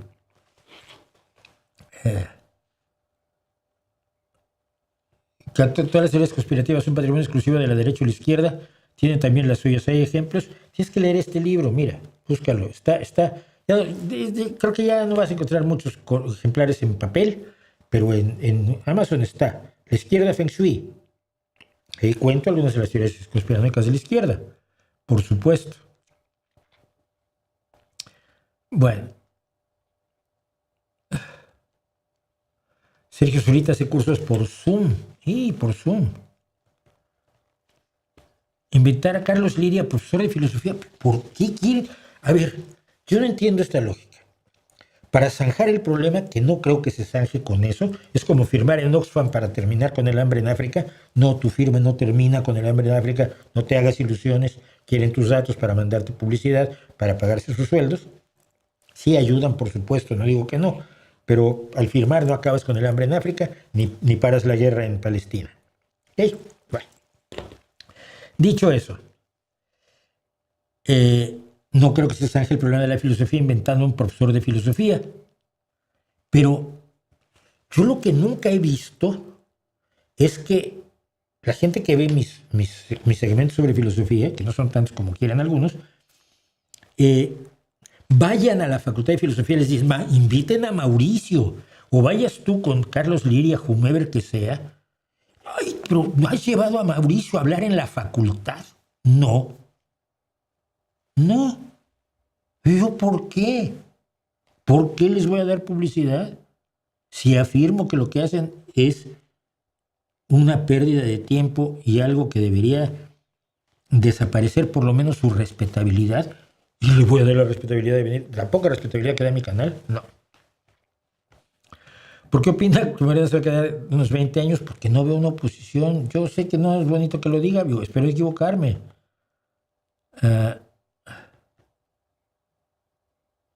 Rick Beato y los niños ricos no lo vi. Lo vi ayer la miniatura, pero no he visto el video. No he visto el video. ¿Quién es Jaime Almeida Pérez? No tengo idea quién sea Jaime Almeida Pérez. Apocalypse Now, por supuesto, es la película sobre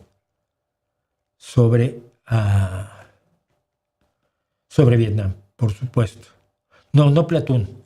Apocalypse Now, me refiero concretamente a Apocalypse Now, porque ahí se ve la normalización de la barbarie por parte del ejército estadounidense, como en todos los ejércitos, y el hecho de que las drogas se las daban. Yo no digo que haya sido un proyecto del gobierno de Estados Unidos porque lo ignoro, pero que los jefes les facilitaban el acceso a drogas para poder soportar mejor la guerra a los jóvenes. No olvidemos, y esto siempre lo digo, la edad media del ejército estadounidense en la Segunda Guerra Mundial fue de 26 años. En Vietnam fue de 19. O sea, había muchísima gente de 18 y 17 años. Me parece terrible.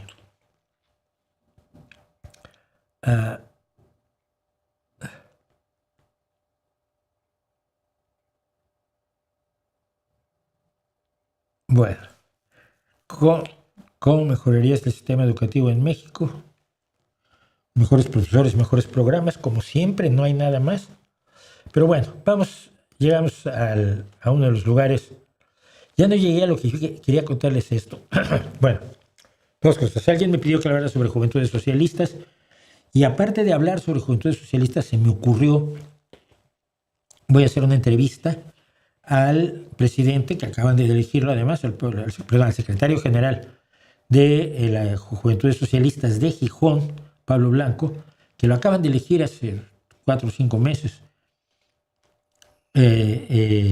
Y para hablar sobre las Juventudes Socialistas, ¿para qué les cuento yo? Yo le he dado un par de charlas a Juventudes Socialistas de Asturias, a una de Asturias y otra concretamente de Gijón, y están publicadas aquí. Si ustedes buscan Juventudes Socialistas, pues ahí ven lo que les he contado sobre laicismo en un caso y sobre simplismo y complejidad en otro caso, ¿no? El populismo y simplismo. Entonces, voy a invitar a Pablo, entonces por eso de Juventudes Socialistas vamos a hablar directamente con él y así me quito de líos. Y por otro lado, tenía yo muchas ganas de contar la historia del millonario que le subió el sueldo brutalmente a sus empleados y casi lo linchan en el country club y resultó que tenía razón. Esas se las dejo para la semana próxima porque hoy por lo pronto nos vamos a los comentarios atrabiliarios, arbitrarios y que luego no les gusta que conteste, pero si tienes derecho a comentar, tengo derecho a contestar.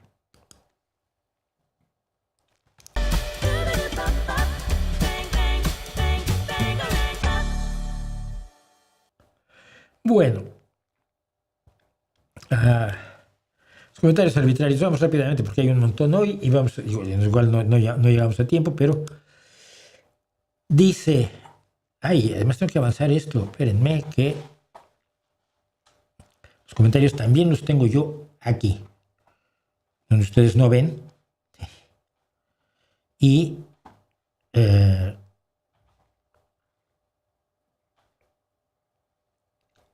Perdón. Esto de la propaganda rusa hace tiempo también que lo quiero manejar. Es que no tengo tiempo, no me da la vida, pero al mismo tiempo resulta que no puedo hacer otro streaming a la semana o uno de 1 hora todos los días, pues porque tengo que trabajar. Pero en fin, dice Gabriel García Martín, dice, pero si hay cosas que te hacen dudar, él lo decía con los teístas enojados conmigo, como la sábana santa o los milagros eucarísticos. Mi respuesta es no. Los datos reales niegan la supernaturalidad de la sábana. La sábana es una de miles de reliquias falsas del medievo y una de docenas de sábanas santas que se movieron en el medievo para embaucar a nobles que tenían el dinero para pagártelo. Y no hay ni una prueba fiable de los presuntos milagros eucarísticos. Yo lo he contado. Cuando a mí en el Opus Dei me empezaron a contar de la hostia que volaba sangrando porque unos malvados se la habían llevado para demostrar que no era la carne de Cristo y la apuñalaron a la hostia y la hostia salía volando y goteaba sangre. Me parecía tan absolutamente esperpéntico el asunto que me reí. Debo haber tenido 12 años, se enojaron mucho conmigo. La gente se enoja conmigo porque me río de las cosas, es horrible. Bueno, esto es importante y es bueno que me lo hayan preguntado. Dice que igual debía yo entrevistar a los ciudadanos rusos que huyeron de su país por estar en desacuerdo con las acciones llevadas por Putin y la extraña epidemia de muertes desde balcones o suicidios con armas de fuego por la espalda. Bueno, podría ser una buena idea, pero también aportar ese punto de no todos los rusos estamos con Putin. Digo, muchas gracias, qué bueno que lo mencionas. Se intentó, se habló, algunas de las personas que estuvieron conmigo hablaron con algunos de sus amigos rusos, ninguno quiso participar. No lo juzgo, simplemente lo comento. Luego me pregunta Tino Sandoval y le agradezco. Mauricio, ya no actualizas el podcast y también esto tienen ustedes derecho a saberlo. Desde hace como 4 semanas no lo he actualizado porque no tengo tiempo. De verdad no tienen una idea de la enorme cantidad de trabajo que tengo que manejar, más los proyectos adicionales y demás, y no, lo siento. 1000 disculpas, voy a tratar de subirlos en cuanto tenga un poco de tiempo. Y ya tenemos aquí al señor No Mames. Eso me gusta. Me gusta siempre que la gente sea elegante, cortés, amable. Y me diga, hombre, ¿por qué sigues hablando de mí? No mames, que este rey desnudo sigue hablando de mí. Pues sí, ya dónenle dinero para que se compre una vida ignorante y obsesivo. Mira, no lo hago por dinero. Ese es el problema, ¿ves? Tú sí. Yo lo hago porque creo que la verdad es importante y es importante que la gente conozca la verdad y no las versiones interesadas. Pero bueno, sigo, perdón, que no, esto no es lo que le respondí. Buscarte tus propios temas. Qué patético girar en torno a mí y así. Y digo, a ver, este señor está muy preocupado de que le desmonten sus fantasías animadas de la historia imaginaria al servicio de la derechuza. Ese fue el único comentario que hice. Pero mira, he mencionado a Zunzunegui 3 veces. Tengo 2000 y pico vídeos hechos desde 2009. Y de veras cree que giro en torno a él. Eso en psicología tiene un nombre, se llama síndrome de personalidad histriónica. No eres tan importante.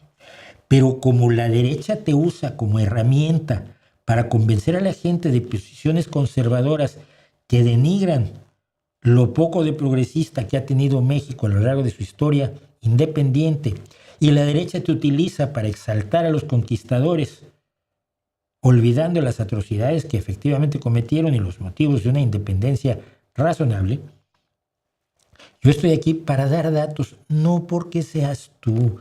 No te halagues tanto, no es para tanto. Ok, ya van y se lo dicen, pues seguro, no, seguro lo viene a ver. Jorge Gustavo Sarante Maldonado dice, bueno, eran varias cosas que decía, pero dijo esto que es muy importante. En la Segunda Guerra Mundial el aporte ruso fue mucho más importante que el de Estados Unidos, que no es esto está en discusión, yo no creo que sea más importante uno que otro, pero bueno. Pero como quien escribe la historia es este último, pues a Rusia no se le concede el suficiente mérito. Y ahí sí respondí. ¿Quién dices que escribe la historia?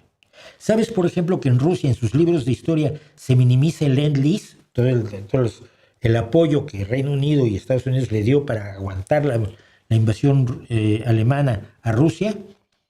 Que se minimiza la campaña del norte de África, la invasión a Italia y la invasión a Normandía, el día D, la mayor operación aeronaval de la historia de la humanidad. ¿Tú crees que Estados Unidos, así en masa, escribe la historia?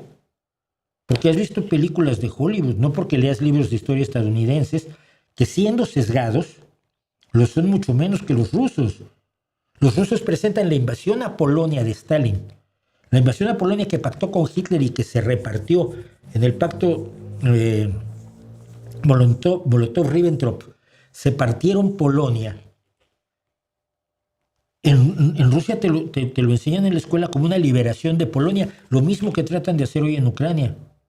No, cualquier libro de historia occidental narra la resistencia soviética con detalle y yo no he visto ninguno que le reste mérito ni a la resistencia del pueblo soviético ni a la labor del Ejército Rojo. Aunque también cuentan las atrocidades que cometió el Ejército Rojo ya en territorio alemán, que esa no la cuentan los libros rusos. Pero me temo que no has leído esos libros de historia. Lo que hiciste fue ver una película y sacar conclusiones de allí. Por favor. Vargas, y este es representante de muchos otros.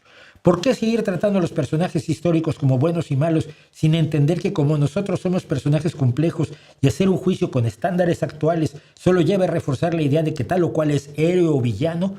Lo verdaderamente importante es entender todo lo que nos llevó hasta ese punto con sus claroscuros para lograr trascender nuestro pasado histórico y llegar a una mejor sociedad, nación, etc. Kumbaya, malón. Kumbaya. Kumbaya, my lord. No, mira. Deja que te diga una cosa, pero tengo que borrar cosas de aquí para poder seguir adelante. Porque si no, no tengo espacio para grabar. Tiene muy poco disco duro esto. Bueno, mira. Ya acabamos de cantar Kumbaya, ahora te respondo. Mira. Hay personajes buenos y malos. Si vas a igualar a Jonas Salk, el creador de la vacuna contra la polio, que la regaló y no quiso cobrar derechos porque dijo que pertenecía a toda la humanidad, con Augusto Pinochet, tú tienes una empanada moral de consideración. Olvídate del Kumbaya.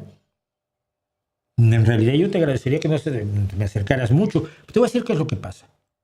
Cuando empiezas con que Roosevelt no era tan bueno, o Churchill no era tan bueno, generalmente lo que estás haciendo es abrir el camino para decir Hitler no era tan malo, Juárez no era tan bueno, y entonces Porfirio Díaz, cuando mató indígenas por números mucho mayores y mucho más brutales que los de Juárez, pues tampoco era tan malo. No, sí, hay mejores y hay peores. Hay claros y hay oscuros, y hay más claros y más oscuros. Bueno, luego aquí otro de los que no entienden nada. No se ganó el Elton porque hay otro. Oiga, señor, está dando una clase de filosofía, tratando de desestimar la filosofía. Jaja, qué simpáticos se sienten, es que no es normal. Se tienen en una alta estima. Está haciendo un análisis epistemológico, pero está tan ensimismado que no cree que cae en su propia trampa. ¿Cuál trampa tú? Bueno. Otro que llama filosofía a todo pensamiento. Si yo analizo críticamente cualquier cosa, ¿me vas a decir que estoy haciendo filosofía? Ay, hijo mío. Pues no, entonces la filosofía es todo, entonces no es nada. Ya. Julio Ponce, este es otro Elton que estuvo arañó el Elton. La OTAN es una organización de defensa, el cuchillo es un artículo de cocina. Aquí Pablo Iglesias tiene razón. ¿Tiene razón en qué?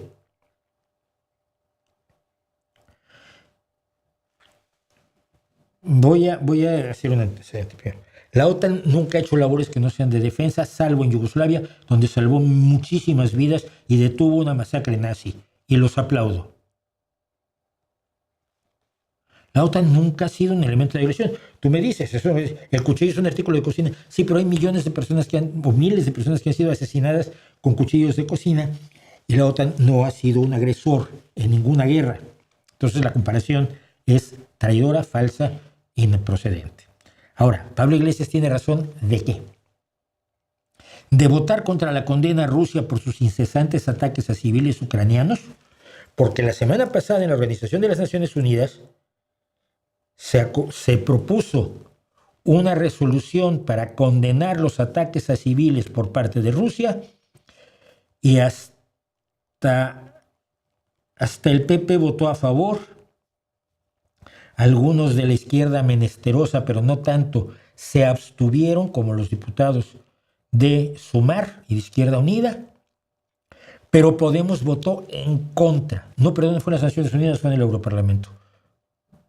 Rusia ha matado civiles en Ucrania con tanto gusto como Israel mata palestinos, pero Iglesias y a ti, unos de esos civiles les importan un carajo, lo cual es moralmente despreciable. A una persona moral le importan tanto los palestinos como los ucranianos. Y sigo. Dice Carlos Monroy, y si todo lo que sabemos de Ucrania viene de propaganda de medios europeos, va con V, hijo mío, por favor. ¿Estamos cayendo en los mismos? No. Lo puedes confirmar de manera independiente. Para empezar, los medios europeos no hacen propaganda de Estado, porque no están sometidos a ningún gobierno como si están todos los medios rusos. Europa no se ha demostrado nunca que Europa esté pagando a shields, a portavoces, como el coronel Baños, Beata Legón, Rubén Gisbert, Inna Finagenova, Ilias Ibaya, todos demás propagandistas. No es lo mismo la propaganda que la información. Ucrania hace propaganda, pero la hace con mucho cuidado de no desinformar, porque está bajo la vigilancia de muchos periodistas de izquierda que yo conozco y con los que hemos hablado aquí. Así que no caemos en los mismos. Las mentiras de Putin y su odio a Europa son demostrables. Si no crees en las demostraciones, entonces tú prefieres la propaganda. Madre mía. ¿Por qué Estados Unidos y Europa utilizan la mano de obra china si saben que no tienen libertad? Esta es una gran pregunta que revela un gran problema. Aquí la idea es, si me ubico, Estados Unidos es una sola cosa. Un ente, un pedazo de Estados Unidos decide por todo Estados Unidos. Si alguien en Estados Unidos compra en China, Estados Unidos le compra a China. No. Cometes un error. Ni Estados Unidos como país y gobierno, ni Europa, ni como Unión Europea, ni como continente, ni como países y gobiernos, utiliza mano de obra. Ninguna mano de obra. El gobierno de España no utiliza mano de obra china. No son empresas. Ahora, hay empresas de Estados Unidos y de Europa que utilizan mano de obra china, por ejemplo, instalando fábricas en ese país o comprándoles a subcontratistas chinos, cosa que tampoco hacen los gobiernos. ¿Sabes por qué lo hacen? Porque es legal. Es decir, no hay ninguna ley en Estados Unidos o en Europa que diga que no puedes o no debes comprarle productos a empresas de un país soberano que dice que respeta los derechos de sus trabajadores, porque oficialmente China te dice que respeta los derechos de sus trabajadores. Los gobiernos de cada país se ocupan de su país y meterse en los asuntos de otros países se llama intervencionismo y no solemos aplaudirlo. ¿Tú quieres que Trump entre a España porque Fox dice que España es corrupta, que no lo es? ¿O que el PSOE tiene mucho menos corrupción que el PP, que es un partido de corrupción? ¿Estarías de acuerdo en que se atacara a cualquier otro país porque otro país dijo que no? Que no es bonito que haya empresas en China que usan mano de obra en condiciones no libres, en condiciones o bien de obligación, de trabajo por forzado, o bien simplemente de pago de salarios de miseria, porque el gobierno chino dice que hay que sacrificarse por la patria y por la revolución y por el comunismo. No, no es bonito. Pero para eso existen organizaciones no gubernamentales, instancias internacionales como la Organización Internacional del Trabajo, Amnistía Internacional, el Index on Censorship, que fue del que saqué la información del vídeo, y otras muchas que luchan para cambiar las cosas y para denunciar lo que pasa en China. Tú puedes dejarle de comprarle a empresas que lo hacen, sea Shein, Samsung, Victoria's Secret o cualquier otra, son muchísimas, y puedes promover boicots y demás, pero esos son asuntos de los ciudadanos. Yo no sé qué esperan que haga el gobierno de Bélgica para que sus empresas no le compren a empresas chinas y no puedan competir con otras empresas que sí le compran a empresas chinas. No sé qué esperan, ni sé con qué base legal creen que se puede hacer. Creo que viven en un mundo muy infantil y no en un mundo de una política que a veces es muy triste y muy dura, pero que es real. Y me dice JCR, no vamos a dar el nombre, se rearman para hacer la paz, porque hablo yo del rearme europeo, que creo que es necesario.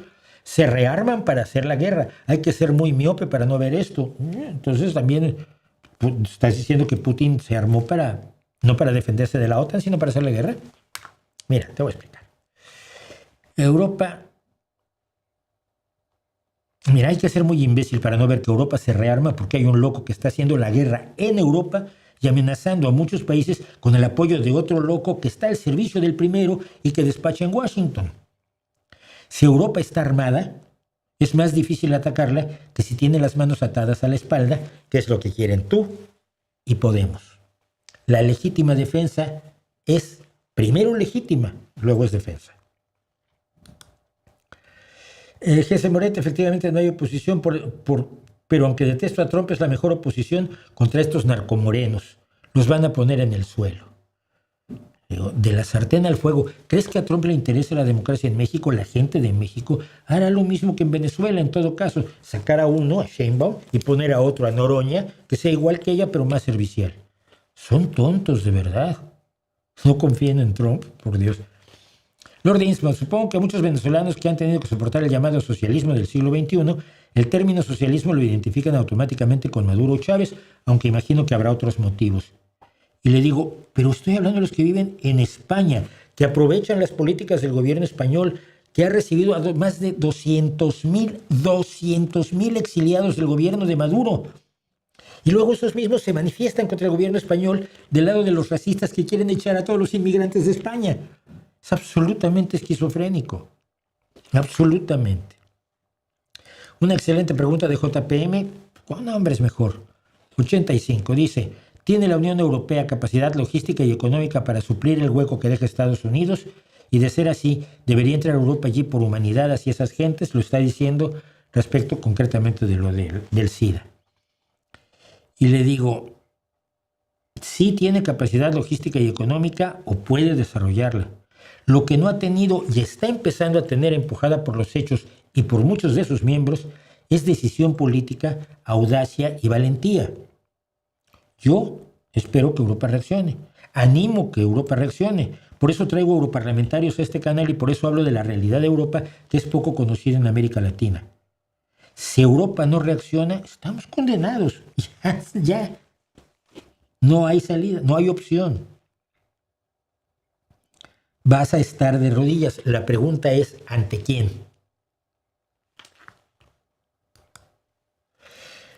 Ivanova Aranda hace lo mismo. Hablar de Porfirio Díaz es muy polémico, pero solo voy a decir algo.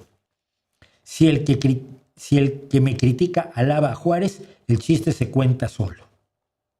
Explícame por qué. Yo te puedo dar una lista de motivos para alabar a Juárez muchísimo más amplia que la usada por este propagandista para exaltar a Porfirio Díaz.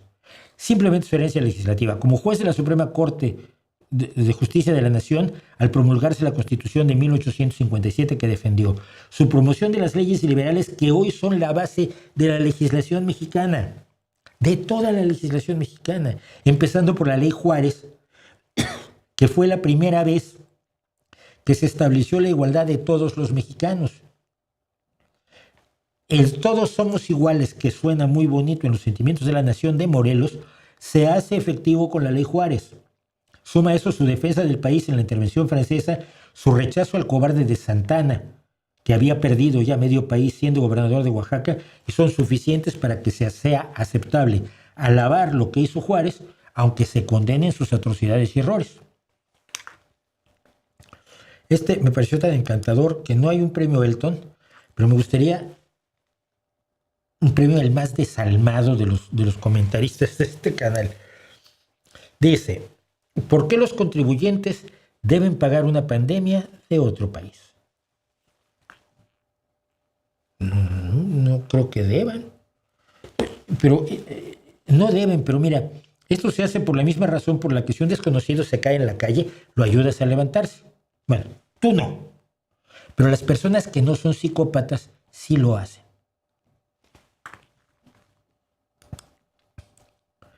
Es del equipo. Joder. No. Es bueno, joder más y molestar menos. Este señor sí está lejos, pero lejos de la realidad venezolana. Tienes que acercarse a ese fenómeno comprendiendo lo que ha pasado en Venezuela. Tal vez comprendas la realidad del mundo actual. Y no estoy hablando de Venezuela. Estoy hablando de la realidad de los venezolanos acogidos en España huyendo de la dictadura. ¿Qué es lo que ha hecho el gobierno del PSOE? En lugar de regresarlos en avión a Caracas, como hace su amigo Trump. Más de 13,000, y aquí abajo lo dice, más de 13,000 venezolanos fueron deportados por la administración de Trump el año pasado. Esto es de enero del 2026, se refiere a 2025. Les ha entregado a 13,000 venezolanos, que se los ha entregado a Maduro o al gobierno que sustituye a Maduro, pero que es lo mismo, para que vivan otra vez jodidos. O para que los maten por ser opositores.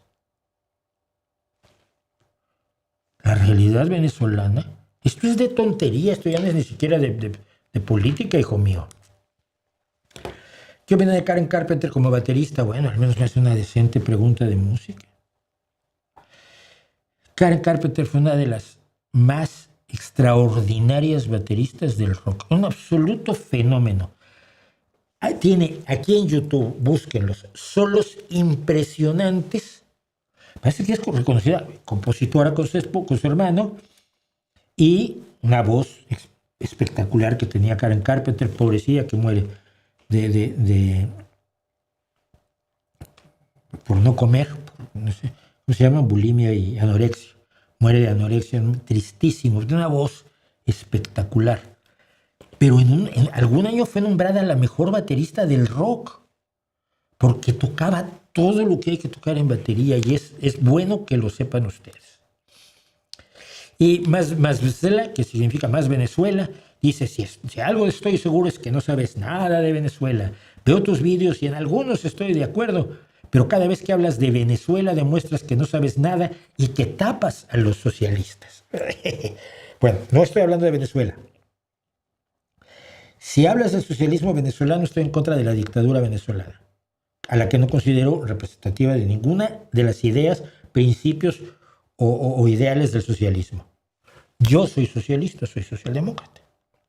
Ahora, hay que saber de Venezuela para entender que alguien que huye de una dictadura, tu país lo recibe, le da todos los derechos y apoyos necesarios, y que la reacción adecuada no es escupirle la cara a ese país. Dime, ¿qué tengo que saber de Venezuela para explicarme la reacción de muchos de los 200,000 que están protegidos en España y salen a jalear a Vox? Y te voy a decir esto. Yo viví rodeado de refugiados. Los refugiados españoles fueron mi familia y mis profesores y mis amigos. Estuve rodeado por el exilio español. El exilio español como tal nunca salió con la derecha a atacar al gobierno mexicano. que los podían criticar enormemente y que los hijos, por supuesto, lo criticaron y militaron en contra del PRI, pero nunca fueron malagradecidos. Los chilenos recibimos a 10,000. La derecha en México quería matarlos. Había gente en Excelsior como Margarita Michelena, que iba de poeta, que promovieron posiciones absolutamente racistas en contra de los chilenos y los argentinos a los que el gobierno mexicano había recibido. Y ellos nunca atacaron al país, ni atacaron algo, ni se pusieron del lado de los enemigos de los principios básicos de México, porque les habían salvado la vida. Uruguayos, brasileños, panameños, conozco a todos. Lo que están haciendo algunos venezolanos en España es incomprensible y no necesito conocer a Venezuela para saber que es incomprensible. Super Milton.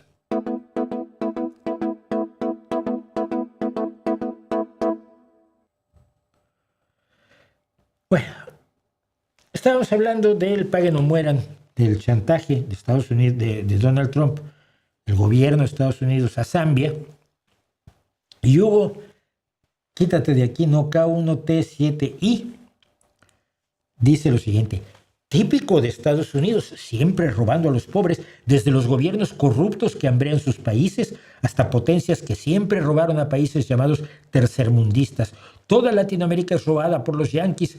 Si te dan la mano, te roban después, y ahora más que nunca tiene que recuperarse de toda la plata que está tirando en la guerra contra Irán a saquear como sea y a quien sea. ¡Wow! Geopolítica a nivel de alguien que no sabe nada de geopolítica. A ver, no te entiendo. Estados Unidos dio asistencia gratuita y solidaria a los países africanos en su lucha contra el VIH-Sida desde que Bush, que no era ningún rojo, estableció el President's Emergency Plan for AIDS Relief, el PEPFAR, en 2003. Vamos a 2026. Aportó sin pedir nada a cambio $110,000 millones. No pedía nada a cambio, pero obviamente quería tener un prestigio, una buena imagen internacional, vale. Y evitarse, por supuesto, que la pandemia se acercara más a Estados Unidos. El señor aquí comentante, Hugo K1T7I, no se enteró, no se quiso enterar, no aplaudió una acción solidaria que salvó más de 26 millones de vidas solo en Zambia. En toda África, solo en África. Hoy, ese programa, otro presidente lo convierte en una palanca de extorsión y sale el señor con el siempre robando a los pobres, exhibiendo una total ignorancia sobre el tema, una incapacidad de diferenciar incluso gobiernos de Estados Unidos y una absoluta indiferencia ante la complejidad de las cosas. Patético. Si ese es el nivel de crítica a los Estados Unidos, no sé a dónde vamos a parar. Y sobre el tema, y solo porque quería que lo vieran. Esto es sobre Porfirio Díaz y Benito Juárez. No tiene un miserable punto y seguido. Ya no te digo un punto y aparte. ¡Wow! Hay gente que todavía es capaz de sorprenderme de una manera extraordinaria. Esos fueron nuestros comentarios. Y ahora, la continuidad a veces me falla, pero tengo que estar con él. Me gustaría tener a alguien que hiciera todo esto que hago yo, pero nada, se aburriría en la mitad del tiempo. Bueno, ¿qué me dicen para cerrar? La versión original de Born in the USA era más lenta, sí existen las dos versiones, pero a Springsteen le gustó más esta y como es el autor, pues yo digo que está bien. Jaime Almeida tuvo el programa de TV Estudio 54 en la televisión de México. Pues vale, no me acuerdo de él. ¿Estás enterado del tema de la luz del mundo, que la Fiscalía de México decidió dar carpetazo al asunto? Estoy más enterado que tú, porque finalmente no van a dar carpetazo.